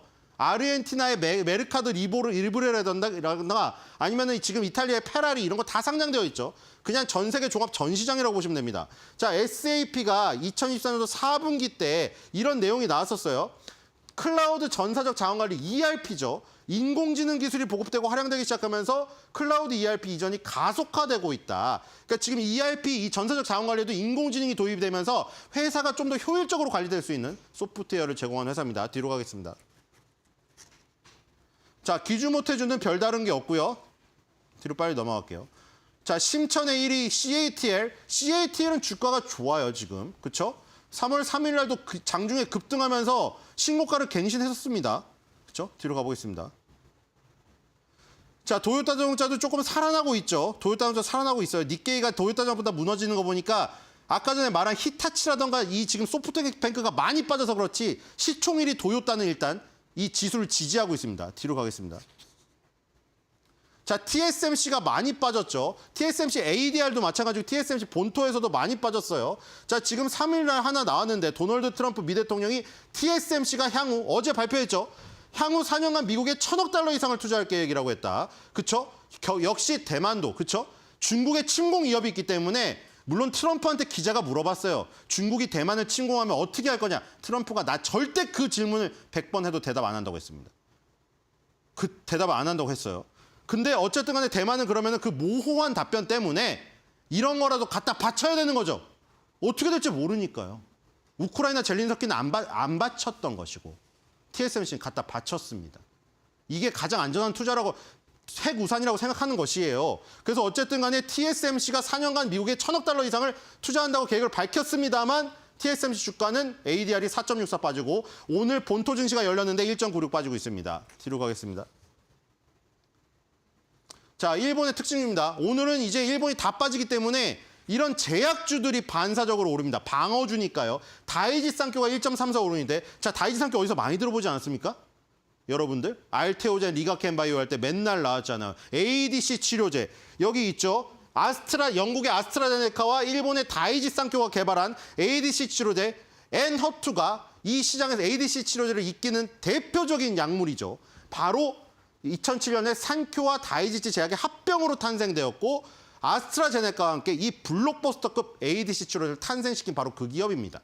자, 오늘 방어주 성격으로 지금 반응하고 있고요. 뒤로 가보겠습니다. 자, 대만의 특징입니다. 알집테크죠. 아까 전에 시총 20위 안에 1위에 TSMC가 있고 이제 10위권 안에 ASE 테크놀로지가 있죠. TSMC가 제조 파운드리를 담당하죠. 근데 얘네가 워낙 막강하기 때문에 다 끌어줍니다. 알집테크가 설계를 하고요. 팹리스예요. 공장이 없는 퀄컴 같은 회사죠. 팹리스 설계도를 그려서 넘겨주면 TSMC가 제조를 하고 그다음에 ASE 테크놀로지한테 너네 조립하고 포장해. 이렇게 넘겨주는 삼각구도입니다. 설계, 제조, 조립 테스트 이렇게 세 개의 밸류체인이 완강하기 때문에 삼성전자가 단독 파운드리를 뚫고 갈 수가 없는 거예요, 이게. 없는 것이고 알집테크는 역시 설계회사, 팹리스 회사라는 거 뒤로 가보겠습니다. 자, 우리나라에서 제일 많이 오르는 거는 단연 오늘 조선 섹터입니다. 조선 섹터가 5.30 오르고 있고요. 두 번째가 방위산업 및 전쟁 테러 3.08 오르고 있습니다. 자, 조선에서 하나오션이 지금 무려 15% 가까이 급등하고 있고요. 2위인 HD 한국조선해양이 6.31에 비해서 2배가량의 수익률을 기록하고 있습니다. 뒤로 가보겠습니다. 역시 오늘 하나오션이 대장이죠. 자, 한 3일 전이었나요? 자, 미국의 해군 장관을 지금 뽑는데 상원 청문회가 열렸습니다. 자, 우리나라에도 뭐 도표를 열심히 준비하고 이렇게 청문회 때 열심히 하는 국회의원이 있긴 있어요. 그렇죠? 근데 여기서도 자 이제 보좌관으로 보이는데요. 보좌관이 이 판을 딱 깔았습니다. 여기가 지금 알라스카 지역이고요. 알라스카가 굉장히 중요한 지역인데 여기다 뭘 그려놓고 이 사람이 이 상원의원에 설명을 하냐면은 우리나라 영공 그리고 배타적 경제 수역이라고 그 중간지대에서 자꾸 중국 러시아 애들이 군사 훈련을 뭐 빌미로 해서 뭐 실수라고 하면서 자꾸 침공을 하고 위협을 하고 있다. 해군 장관님, 이 알래스카의 이 공군기지에 같이 방문해서 시설을 살펴볼 의향이 있습니까? 했더니 그렇다고 감사하다고 그런 거를 곧 내가 만약에 임명이 확정이 되면은 그렇게 하겠다고 했습니다. 그러면서 하는 얘기가 뭐냐? 여기 알래스카에도 공군과 육군이 많이 있지만 해군과 해병대는 많지가 않다는 걸 지적하고 있는 겁니다. 해군과 해병대가 많지 않고 그리고 해군과 해병대와 함께할 배가 없다고 얘기를 하면서 그러면은 트럼프 대통령이 임기 초반에 얘기했던 동맹국을 활용하는 아이디어에 대해서는 어떻게 생각합니까? 하고 질문을 딱 던졌는데 바로 이 해군 장관 청문회 후보자 입에서 우리나라가 시킨 게 아니죠. 하나오션 얘기가 나와버렸습니다. 동맹국을 활용한 게 어떤가 하는 전화를 초반에 했잖아요. 임기 초에. 우리나라에 그 아이디어에 대해서 어떻게 생각하냐고 했더니 의원님 저도 그거에 대해서 고려를 하고 있습니다. 얼마 전에 하나오션이 우리나라의 필리조선소를 인수한 거 아십니까? 라고 다시 질문을 합니다.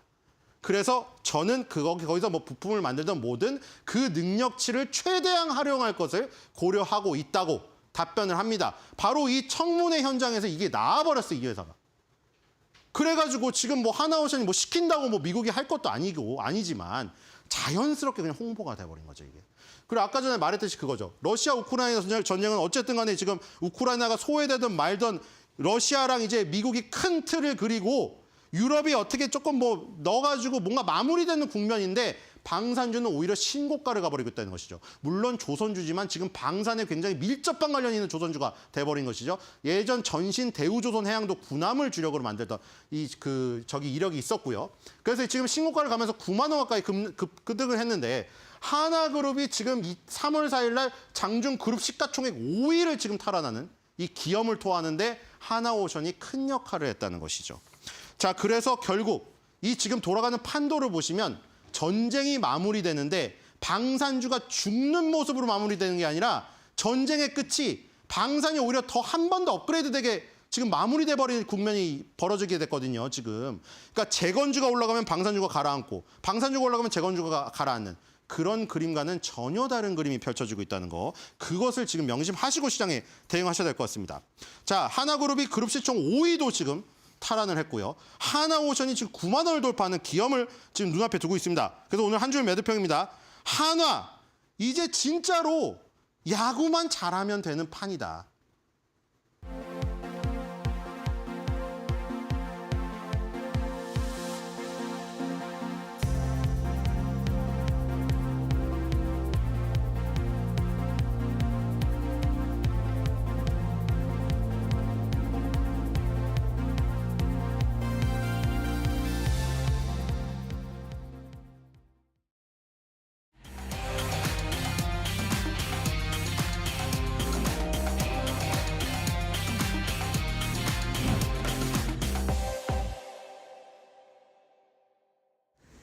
네, 대담한에 대한 시작해 보도록 하겠습니다. 오늘 김장열 유니스토리 자산운용 투자전략본부장과 함께 말씀 나눠볼게요. 어서 오세요. 네, 안녕하십니까? 네.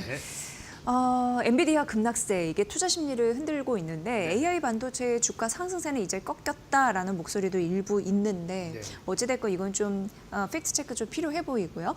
한미 반도체, 뭐 SK하이닉스, 삼성전자 그렇기 때문에 고전을 면치 못하는 흐름들 나타내주고 있습니다. 본부장님 어떻게 보세요? 일단 지난주에 나왔던 실적 자체는 이슈는 아니었죠. 그렇죠? 실적 자체는 흥분할 건 아니었지만은 그렇다고 뭔가 이거 이제 끝이에요. 이렇게 할 만한 건 없었어요. 그럼에도 불구하고 그 빠진 거는 기본적으로 그 AI를 투자하는 주체자 누구죠? 마이크로소프트. 왜냐하면 여러 업체들, 그 업체들이 투자를 어느 순간에는 좀 줄이지 않을까. 마이크로소프트 발로 이슈 나왔던 게 여전히 약간 있고요. 그다음에 중요한 건 미국이 중국을 제재하는 강도예요. 이 오늘도 좀 관세의 블랙홀이 빠진 거 아니냐라는 두려움 때문에 미국장이 연일 빠진 거고. 시계도 빨라졌어요 또. 맞아요. 예, 예. 그렇죠. 근데 한국은 다행인지 모르지만은 그 월요일 날 쉬었기 때문에 그게 이제 완충되면서 오히려 이렇게 좀 되고 있는데 일단은 그 엔비디아 자체라기보다는 미국이 중국을 계속 관세를 때리고 또 한편에 반도체에 대해서 제재를 강화하면서 엔비디아가 중국에 파는 게 줄어드는데도 불구하고 매출이 한 15%가 됩니다.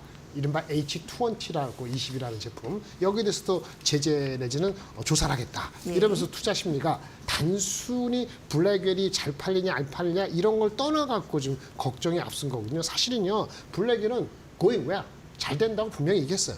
그리고 실적도 그렇지만 실적 지나간 거니까 가이던스 2, 3, 4월 달의 가이던스도 예상보다 매출은 조금 높았어요. 딴지를 거시는 분은 저도 이해는 되는데 마진이 GP 마진에서 매출 총이익률이 1%포인트 약간 낮다는 거고 이게 회사는 뭐 지금 블랙웰 초반이라서 생산이 잘 되면은 마진 정상화된다. 그러면 뭐 그 아마도 영업이익률이 한 60% 초반이 아니고 60% 중반대로 회복한다는 걸 암시를 해줬음에도 불구하고 그건 가봐야 되는 거고 네. 올 여름 가을 될 때는 마이크로소프트가 임대 물량을 비를 줄인다 했는데 이런 것들이 다른 업체 나올 수 있는 거 아니야? 이러면서 주가에 대해서 아주 판타스티가 없다 보니 일단 투자가들도 조금 찝찝해 관세도 있고 이런 생각이 든 것 같아요. 그래서 GTC 컨퍼런스 제가 말씀드린 것 같은데 3월 17일, 19일 날 있는 좀 더 자세한 내용을 하고 제품을 보여줄 수 있는 GPU 테크놀로지 컨퍼런스까지는 소강 내지는 안 좋다라는 심정을 가지고 실적 발표되고 그 다음날까지 버틴 것 같은데 네. 어이구 이제 미국에서 관세가 진짜 트럼프가 장난이 아니고 진심이네요. 그러다 보니까 가장 민감한 주식이 뭐죠? 테크놀로지 주식, 특히 반도체 주식, 특히 소프트웨어보다는 하드웨어 주식의 대명사인 엔비디아를 끌어내려서 마치 지난번 1월 24일 날 27일 날 기억나십니까?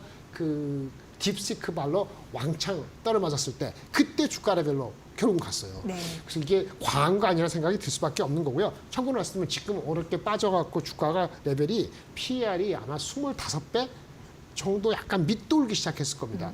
이 얘기는 무슨 얘기냐면은 향후 성장률이 이제 10몇 프로밖에 안 나올 수 있다는 생각이 맞다면 정당화 되는 거고 그렇지 않다 그러면 과매도권으로 들어간 거 아닌가라는 판단이 드는 게 일단 엔비디아에 대한 입장입니다. 네. 본부장님은 어떻게 생각하시는지 이 부분부터 좀 확인해야 될 게 있는데 AI 혁신이 어차피 지속은 될 거잖아요. 그렇죠. 이 시대적인 흐름은 무시할 수 없는 상황인데 그럼 엔비디아의 GPU나 데이터 센터의 수요는 급증을 할까요? 급증을 한다는 게 애매합니다. 예. 엔비디아 발로 GPU, 범용 GPU가 지금 시장에 한 1,000억 불 되는데 이것이 계속 30%, 50% 성장하느냐? 그거는 예스에 노에서 노일 가능성이 높아요. 네. 근데 문제는 이슈는 뭐냐면 범용 GPU 말고 지난 3개월 전에 있었던 브로드컴을 포함한 고객용 커스텀 에이지, 고객용 맞춤형 그 GPU를 대신할 수 있는 이런 거에 대한 기대심인데 이거는 성장률이 빠르죠. 근데 합하면 어떻게 되느냐? 합하면 어떻게 될지는 좀 지켜봐야 되는 거죠. 네. 그런 상태가 있기 때문에 한마디로 엔비디아의 성장률이 30%, 50%, 70% 될 거 아니야? 그거는 아닐 수 있죠. 그러니까 주가가 PE가 30배가 안 가고 20배대 머물러 있다 볼 수 있어서 범용은 많은 성장을 했는데 무너지지는 않지만은 성장률의 각도는 의문이 된다라는 의견이 컨센서스이고 네. 커스텀 에이직은 엄청 큰데 지금 아까 범용 대비했을 때 15%밖에 안 되니까 지켜보자는 상태에서 이번 분기 실적 나올 때 마이크로소프트나 기타 업체들이 데이터 센터를 줄인다고 얘기 안 했지만 알파벳도 포함해서요. 그거는 이전에 세운 계획이고 4월 달, 7월 달은 가봐야 되지 않냐는 약간 그 조심스러운 투자 심리 이런 것들이 있어서 2분기 실적이 발표되는 한 4월 빠르면 늦으면 한 3분기를 가늠할 수 있는 7월까지 그러니까 2분기 지나갈 때까지는 변곡점이 한 2번 정도 있을 것 같기 때문에 네. 그거에 대해서 그전보다는 낙관성이 떨어진다라고 말씀을 드리겠습니다. 네. 우리가 뭐 그 매출이나 실적단 볼 때 수요도 당연히 중요하긴 한데 가격 상승도 굉장히 실적단에서 중요한데 그렇죠. 그 엔비디아 AI 칩이 중국에서 거의 뭐 가격이 이렇게 상승한다고 10% 올랐다고 뭐 이런 얘기도 있는 상황이고요. 그래서 일부 업계 관계자는 가격이 내려갈 가능성은 거의 없다라고도 얘기하고 용산 전자상가를 가보면 젠슨항 CEO가 그 CES 2025에서 보였던 네. 그 그래픽 카드 있잖아요. 네네. 그게 뭐 실종됐다라는 아이고, 얘기도 나오고 그렇죠. 네, 맞습니다. 어쨌든 구매력은 좀 상당한 것 같고 가격도 올라간다고 하니까 맞습니다. 자고를 하면은 몇백만 원 올라가고 그런다고 하니까 거기에서 우리가 어떤 함의를 좀 살펴볼 수 있을까요? 일단 네. 과거보다 무작정 고성능이 아니고 적당한 성능의 싼 가격 제품이 필요하다는 게 확실히 여실히 분명히 드러났죠. 게임용. 딥시크가. 예, 예, 그렇죠. 예. 그래서 H20이라는 제품은 우리가 흔히 아시는 H100 또는 요즘에 나오는 블랙 시리즈만큼은 아니지만 예. H20은 중국용으로 중국 마켓용으로 만든 제품이거든요. 아까 말씀드린 엔비디아가 오늘 많이 빠진 것도 이 H20 때문이긴 한데 예. H20 매출량이 25% 돼요. 그리고 그 누가 만드냐? 삼성전자가 주로 만들어요. 하이닉스보다는.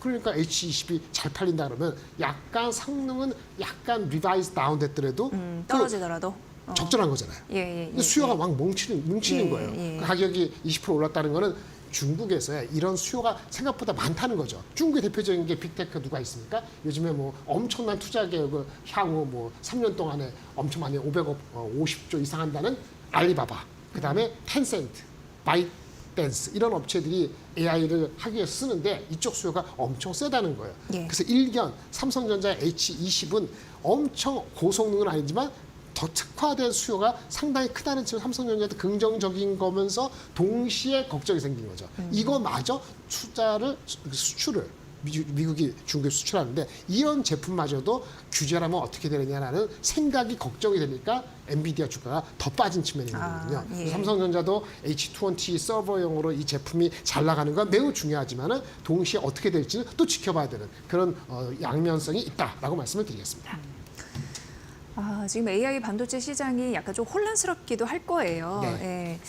탈 엔비디아를 외치는 그런 목소리도 가지고 있는 상황에서 우리가 지난주만 하더라도 지난번만 하더라도 퓨리오사 AI에 대해서 네. 굉장히 많은 또 이야기가 오갔고 상징적인 의미가 꽤 있었습니다. 네, 이것도 그렇습니다. 어떻게 보면 엔비디아 칩 대비해서는 가격이 저렴하고 네. 성능은 괜찮은 가성비 있는 그렇죠. 그런 부분을 돌파할 가능성이 있다라는 부분이었는데 많은 이야기가 오고 가고 있거든요. 여기에서 본부장님은 어떤 느낌을 받으셨어요? 이 이벤트에 대해서. 그렇죠. 예, 퓨리오 예. AI 그 NPU 만드는 회사인데 예. 그 Neural Processing 유닛이잖아요. 프로세스인데 NPU라는 것이 특화되는 거예요. 아까 GPU 에이지 더 낮게는 아니지만 더 특화된 걸 NPU라고 생각하시면 되는데 이런 회사들이 몇 개 있습니다. 그 리벨리언이라는 회사가 있었는데 그것이 이제 SK 그 자회사 또 있었던 그 또 어떤 회사하고 짬뽕이 돼가지고 합병이 됐죠. 그 남아있는 것이 큰 것이 비상장의 퓨리오사가 있는데 메타가 인수한다고 2월 초, 2월 중순 한 달 전 가까이 되네요. 그때 메타가 인수한다는 논의가 있다고 시장에 보도가 됐습니다. 네. 당연히 메타는 아시다시피 반도체 직접 만드는 것도 있긴 합니다만은 균공적으로 AI를 활용해서 광고라든가 그 다음에 메타가 갖고 있는 그 오픈 소스 AI의 성능을 더 높이는 게 핵심이거든요. 그러니까 반도체 칩 자체의 아주 근본적인 설계를 누구한테 맡기고 싶거나 그걸 내재화하고 싶은데 적당한 기업이 맞지 않았던 거죠. 그런데 한국에 이제 그 퓨리오사가 들어간 거고 삼성전자 출신이고 뭐 여러 가지 경력이 있는 분들이 했는데 그쪽에도 투자할 때 돈이 필요하잖아요. 예. 투자하는데 혼자서 할 수는 없고 그러니까 어딘가에 흡수되거나 큰 투자를 받아야 되는데 그 투자의 개념 안에 이제 그 메타가 들어온 거죠. 레이더 안에. 그 회사를 위해서는 강력히 좋은 거고 이게 함의하는 거는 물론 TSMC가 또 지분을 인수한다는 얘기도 있죠. TSMC 입장에서도 엔비디아한테만 맡기는 게 아니고 좀 고객을 다양화한다는 측면에서는 그렇죠. 메타를 통해서 퓨리오를 할 수도 있고 퓨리오 같은 작은 스타트업들을 다 모아야 되는 또 TSMC의 명제가 있기 때문에 이건 다 자연스러운 거라 볼 수 있습니다. 마치 그 인텔이 우리가 분리된다 할 때 인텔이 워낙 큰 회사니까 이거를 TSMC가 먹을 것이냐 브로드컴이 같이 이렇게 파운더리하고 설계를 나눌 것이냐 이러하듯이 메타하고 TSMC가 같이 해서 퓨리오를 할 것인지 일정 부분 할 것이냐 더 지켜봐야 되지만 핵심은 아까 말씀드린 엔비디아발 범용 GPU보다 커스텀 에이지 더 나아가서 자그마한 스타트업체들이 거기에 소구될 수 있는 어떤 파워라든지 이런 거에 더 소구될 수 있는 이런 수많은 업체들을 다 써보는 거예요. 예. 성능이 좋고 가격은 낮은 거. 그런 의미에서 이 스타트업 업체들의 발전 가능성에 대해서 아주 청신호다라고 말씀을 드릴 수 있고 몸값이 많이 올라갈 것 같고요. 아쉬운 건 지난번에 말씀드렸습니다만 이런 것들이 한국 내에서 흡수되거나 하지 못했다는 측면에서는 좀 아쉽다 이렇게 말씀을 드릴 수 있겠습니다. 생태계가 확장되는 거니까 여기에 투자한 벤처업사들은 좋겠죠. 여기까지입니다. 네, 뭐 메타가 인수한다, 뭐 TSMC가 뭐 투자를 검토한다라는 등의 뭐 이슈는 있었었는데 사실상 해외 빅테크들이 국내 스타트업을 이렇게 바라보는 거나에 대해서 국내 기술력을 입증할 수 있는 그렇죠.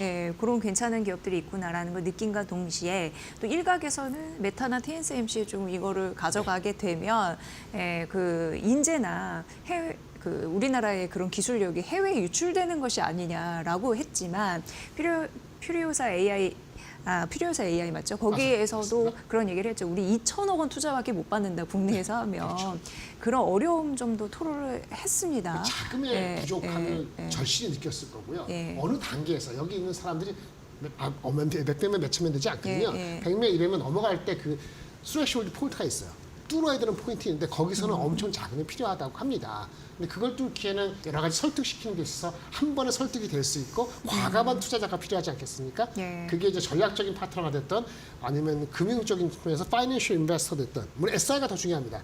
스트래티지 인베스터가 나오는데 이런 거를 고려할 때 이 작은 회사들이 그거를 모든 걸 타이밍에 맞춰서 갖추기 어렵죠. 약간 운도 있어야 되고 인연도 있어야 되는 거예요. 근데 그런 측면에서 논의가 이게 우리가 2월 달에 리포트가 됐습니다만은 보도가 됐습니다만은 이 쿠킹 작업은 한 6개월 전부터 일어나지 않았겠습니까? 그러면 작년 6개월 전부터 한국에서는 왜 이런 거에 대한 관심이 자기 코가 석자니까 못 가져갈 수 있는데 더 크게 돼가지고 더 큰 인재들이 나중에 더 몸값 컸을 때 우리가 다시 흡수해야 되는 이런 악순환이 될 수도 있기 때문에 한번 되짚켜 봐야 되는 얘기고요. 일단 그 퓨리오사가 만든 2세대 NPU라는 것이 제가 보니까 엔비디아의 그 그래픽 GPU보다도 전성비라는 거예요. 이 전성비는 뭐냐면 성능이 중요한데 전력 대비 성능이 좋아야 되는데 그런 벤치마크 포인트에서는 꽤 좋은 평가를 받기 때문에 메타에서는 관심을 실행으로 옮길 만한 모티브가 있었다라고 말씀을 드릴 수 있겠습니다.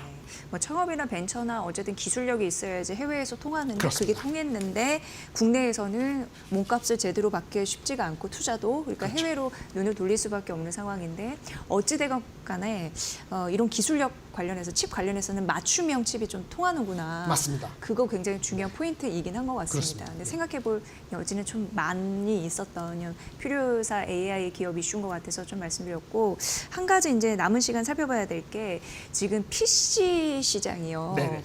굉장히 지각 변동이 크게 일어날 것이라고 하는데 또 AI가 여기에 붙습니다. AI 그렇습니다. PC 이건 뭘 의미하고 우리가 왜 지금부터 눈여겨봐야 되는지 상당히 좀 의미가 있을 것 같아요. 일단 PC도 예. PC에 대한 시장에 대한 전망은 많이 낮아졌어요. 1년에 3억 몇천만 개 안 팔리거든요. 성장률이 거의 뭐 5%, 그러니까요. 3%, 2% 이럽니다. 그리고 갑자기 지금 AI가 붙으면서 부각되고 있죠. 그렇죠. 예. 근데 PC에서는 누가 핵심입니까? CPU는 인텔이죠. 예. 그 델 컴퓨터 아세요? 델, 델이 중요하죠. 또 HP. HP죠. 예. 그런데 얼마 전에 소캠 우리가 잠깐 얘기했죠. 예. 소캠이 뭐죠? 인텔 우리 엔비디아가 가진 건데 엔비디아가 기존의 HBM 가지고 우리 서버라 이렇게 했는데 PC 시장 노트북에서도 고성능이면서 저전력인 그렇게 해야지 AI를 전용을 할 수 있거든요. 소캠이라는 건 엔비디아로 주도되는 그 AI 전용 디지츠라는 AI 개인용 슈퍼컴퓨터거든요. 네. 어쨌든 이런 마켓이 하나 생기고요. 그러면 기존에 있는 델이나 HP나 그런 업체들은 뭐 하겠어요? 그냥 PC 갖고 쓰겠어요? 그것도 AI로 해야 되지 않습니까? 거기도 이제 모색하겠죠. 예, 그런 방식에서 기존의 PC는 CPU, GPU랑 섞여 있는데 여기 AI PC에도 자기네 맞춰서 전용 PC, 전용 어떤 칩들이 들어갈 가능성이 높아요. 그럼 커스텀 에이직이 됐던 앞전에 말씀드린 NPU가 됐던 예. 이런 움직임이 좀 전에 이제 나오고 있다 이렇게 얘기할 수 있겠고요. 지금 보시면 말이죠, AI 기능이라는 게 트랜슬레이션 해주고 동영상 에디팅 해주고 스피치한 거 서머리 해주고 이런 여러 가지 기능의 정도에 따라 다른데 지금 AI PC라고 디파인 될 수 있는 거는 대충 한 20%, 5대 중에 한 대는 이미 그렇습니다. 예. 근데 이것을 메인스트림 40%, 50%를 끌어올리는 그 변화의 시점이 올해 있다는 거예요. 올해요? 왜냐? 올해. 올해 10월 달 되면 윈도우가 바뀝니다. 윈도우 10이 바뀌거든요. 이게 더 이상 서비스가 안 돼요.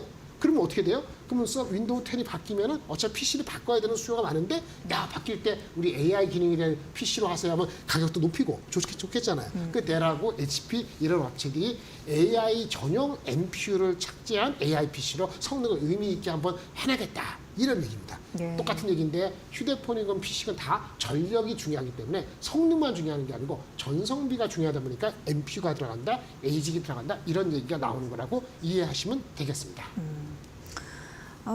정말 그 출시한 지 얼마 안 돼서 전체 PC 시장에서 큰 부분의 영토를 차지하게 될 것이다라는 네, 가능성. 그렇습니다. 이렇게 생각해 보면 좀 이해가 되고 또 삼성전자와 LG전자도 AI PC 시대를 맞아서 가만히 있을 수는 없지 않겠습니까? 네네. 네. 좀 어려움 이 부분을 좀 뚫을 수는 있는 경쟁력 어떻게 보시나요? 일단 삼성하고 LG전자에서의 그 노트북 이런 네. 것이 의미하는 변화는 사실 적죠. 삼성은 뭐 휴대폰이라든지 PC가 반도체가 크니까요. 네. 다만 LG전자는 좀 나름대로 요것이 잘하면 효과는 볼 겁니다. 이른바 그램 PC라 해가지고 있는데 좀 가벼운 건데 AI 기능을 들어가면서도 가벼운 그런 걸로 해서 어텐션을 받는다면 도움이 될 겁니다. 네. 삼성은 이거보다는 이렇게 보시면 돼요. 아까 LG건 삼성이건 아까 델이건 또 뭐였죠? 그다음 엔비디아의 소캠을 장착한 AI 전용 슈퍼컴퓨터 간에 기존의 일반적인 PC가 좀 여러 가지 다양화되는 거가 확대가 되면은 거기에 들어가는 메모리 거기에 따른 반도체에 있어갖고 삼성전자가 좀 영역이 넓어질 수 있다 이런 측면에서 본다면 기대를 할 수 있는데 주가적인 측면에서는 이것이 의미 있게 뭐 임팩트를 갖기는 조금 한계가 있다 보니까 그거는 둘째놓고 일단 PC도 휴대폰이나 서버나 마찬가지로 AI 기능을 의미 있게 장착하게 하는 무브먼트가 꽤 커졌고 거기에 들어가는 GPU가 엔비디아만 있는 게 아니고 미니 HBM 말고 미니 HBM 그다음에 LPDDR, 소캠 여러 가지 다양한 제품이 잘 팔린다 그러면은 그 삼성전자의 넓은 포트폴리오가 좀 힘을 발휘할 수도 있겠다. 이렇게 말씀하면 또 희망 섞인 얘기하는데 네, 맞습니다. 네. 지금 주가는 그게 중요한 게 아니고 미국이 중국을 제재하고 엔비디아의 H20마저 제재하면 어떡하나 이 걱정 때문에 사실은 삼성전자가 세 번째 올라가는 타이밍에 다시 한번 주춤하고 있는 것이 좀 안타깝게 합니다만 이런 디벨롭먼트는 장기적으로는 반도체 수요의 다양성 측면에서는 아까 말씀드린 스타트업 말고도 그 포트폴리오가 넓은 반도체 업체 입장에서는 긍정적이다라고 말씀을 드릴 수 있겠습니다. 네, 딱 하나만 간단하게 말씀드리면 네. 이 시장 급락이 좀 일시적인 충격에서 멈출까요? 어떻게 보여주세요? 왜냐하면 이렇게 봅니다. 잘 가다가 네네. 네, 이렇게 된 마냥에 상반기 좀 상승이 어렵다라는 상반기까지 보지 우려도 있거든요. 3월달 네, 봅시다. 네, 일단 그 상호 관세 있잖아요. 4월달 하는 거. 상호 관세. 네, 지금 중국에는 10%, 10% 했잖아요. 네. 다른 나라 다 했죠. 기존에 중국 뭐 저기 그 캐나다, 멕시코 한 거하고 네. 유럽 항으로 25% 하기로 한 거. 이거를 협상에 의해서 뒤바뀌지가 않으면은 아마도 3월달 지표가 흔들릴 수 있다는 걱정까지 흡수한 주가 흐름이 있어야 될 것 같아요. 그렇다 하더라도 한국이 미국보다 못하진 않을 겁니다. 미국은 밸류에이션이 22배 넘어가면서 힘들었기 때문에 기술적으로는 밸류에이션 21배까지 내려가면은 1차 바닥이 될 가능성이 있어요. 22배가 얼마냐? 지금 주가 대비해서 한 4, 5% 빠지면 가능합니다. 한국은 그렇게 빠질 때 덜 빠지기를 바라고 이번 달을 잘 버티셔야 될 것 같습니다. 네. 자, 이렇게 반도체 전문적인 영역 좀 말씀드렸고요. 시장 전체적인 흐름도 점검을 해드렸습니다. 대담한 대담, 김장렬 유니스토리 자산운용 투자전략본부장의 분석으로 함께하셨습니다. 잘 들었습니다. 네, 감사합니다.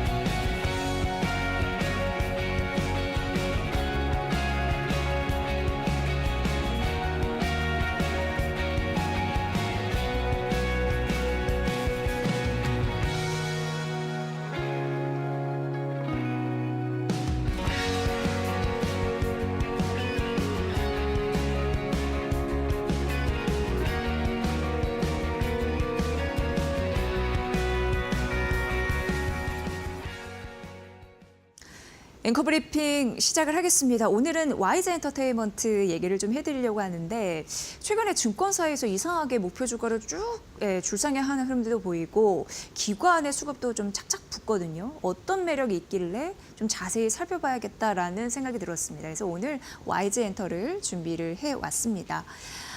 첫 번째 페이지를 보시면 월드스타, 블랙핑크 얘기가 좀 많이 나오는데 올해의 월드 투어 일정이 이렇게 쭉 공개가 됐습니다.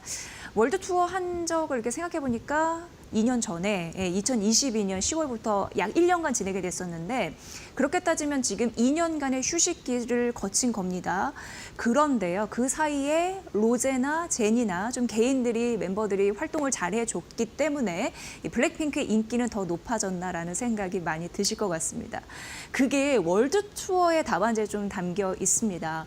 보니까 예전에는 블랙핑크의 월드 투어가 스타디움, 굉장히 큰 공연장, 그거보다 적은 아레나 이렇게 좀 섞여 있었다면 이번에 공개된 월드 투어의 시리즈를 쭉 보니까 대부분 대규모의 스타디움밖에 없더라. 그 얘기인즉슨 관객을 많이 받아서 돈을 많이 벌겠네 이런 생각이 딱 드는 거예요. 올해 7월부터 대한민국의 고양 스타디움에서 진행을 하는데 최대 3만 석을 확보할 수 있게 됩니다. 그리고 일주일 뒤에 블랙핑크는 미국 LA에 가서 북미 일정을 시작을 합니다.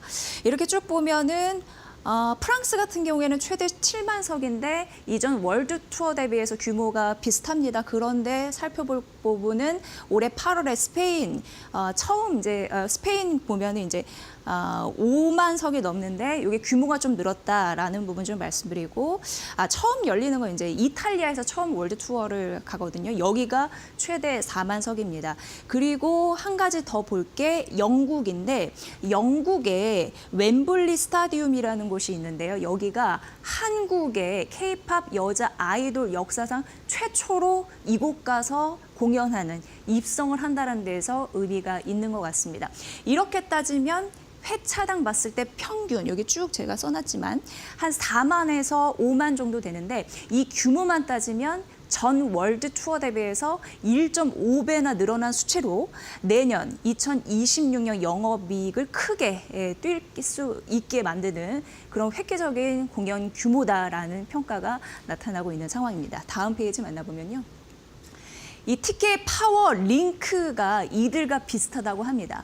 테일러 스위프트, 두아리파, 콜드플레이, 티켓 파워 링크가 글로벌 스타와 못지 않다라고 하니까 앞으로의 실적 성장도 2025 블랙핑크 월드 투어에서 나타나지 않을까라는 생각해보면서 블랙핑크나 위너나 그리고 악동 뮤지션 같은 경우에는 고연차잖아요. 근데 두 번째 페이지 저연차에서도 IP가 수익이 좀 발생하고 있다라고 하고요. 대표적으로 트레저와 이 베이비 몬스터 얘기를 할 수 있는데 베이비 몬스터 같은 경우에는 지금 데뷔 1년 만에 월드 투어를 개최하면서 수익을 내는 본격적인 구간에 진입을 했고 사실 앞으로 실적을 더 당길 가능성이 있다라는 부분에서 주목을 하면서 수익을 내는 기간을 굉장히 단축시킨 그런 효녀들로 통하고 있고요. 저연차 IP들의 수익이 이제 본격화되면서 음반, 음원, 공연, 펫 굿즈 그리고 로열티 출연료, 매출 성장에 기여를 하고 있는 상황이고요. 와이즈 엔터테인먼트가 한 게 또 잘한 게 있는 게 본업에 현재 주력하고 있다는 거. 그러니까 그동안 돈 안 되는 거는 싹 잘라버렸습니다. 대표적으로 방송 제작사 기여도가 낮은 거 잘라버렸고요. 댄스 레이블 같은 경우에도 매각을 하면서 본업에 집중하는 흐름들을 나타냈다라는 데에서 긍정적입니다. 그래서 4분기 실적도 보답한 게 원래 손실 날 것으로 예상이 됐었습니다만 영업이익이 13억 원으로 1년 새 200% 이상 성장한 흐름들이 나타났습니다. 자, 세 번째 페이지 만나보도록 하겠습니다. 그래서 증권사 같은 경우에는 더 간다라고 얘기를 하고 있고 대부분이 긍정적으로 냈는데 목표 주가를 최근에 올린 그런 증권사를 얘기를 해놨고 한 가지 더 보자면 기관의 수급이 최근 붙고 있는 상황인데 여기가 이제 기관이거든요. 최근 수급이 붙고 있다라는 부분 말씀드리겠습니다. 와이즈 엔터가 이렇게 증권사에서 목표가를 줄 상향하고 있는데 지금 중국 한학령 해제에 대한 기대감이 있죠. 중국 공연까지 재개가 된다면 긍정적인 가능성이 좀 많아 보이죠. 고연차, 저연차, IP 수익 그런 부분으로 실적 모멘텀이 앞으로도 향후 좋아질지 지속적으로 봐야 된다고 하니까 참고해 보시면 될 것 같습니다. 앵커 브리핑 시간이었습니다.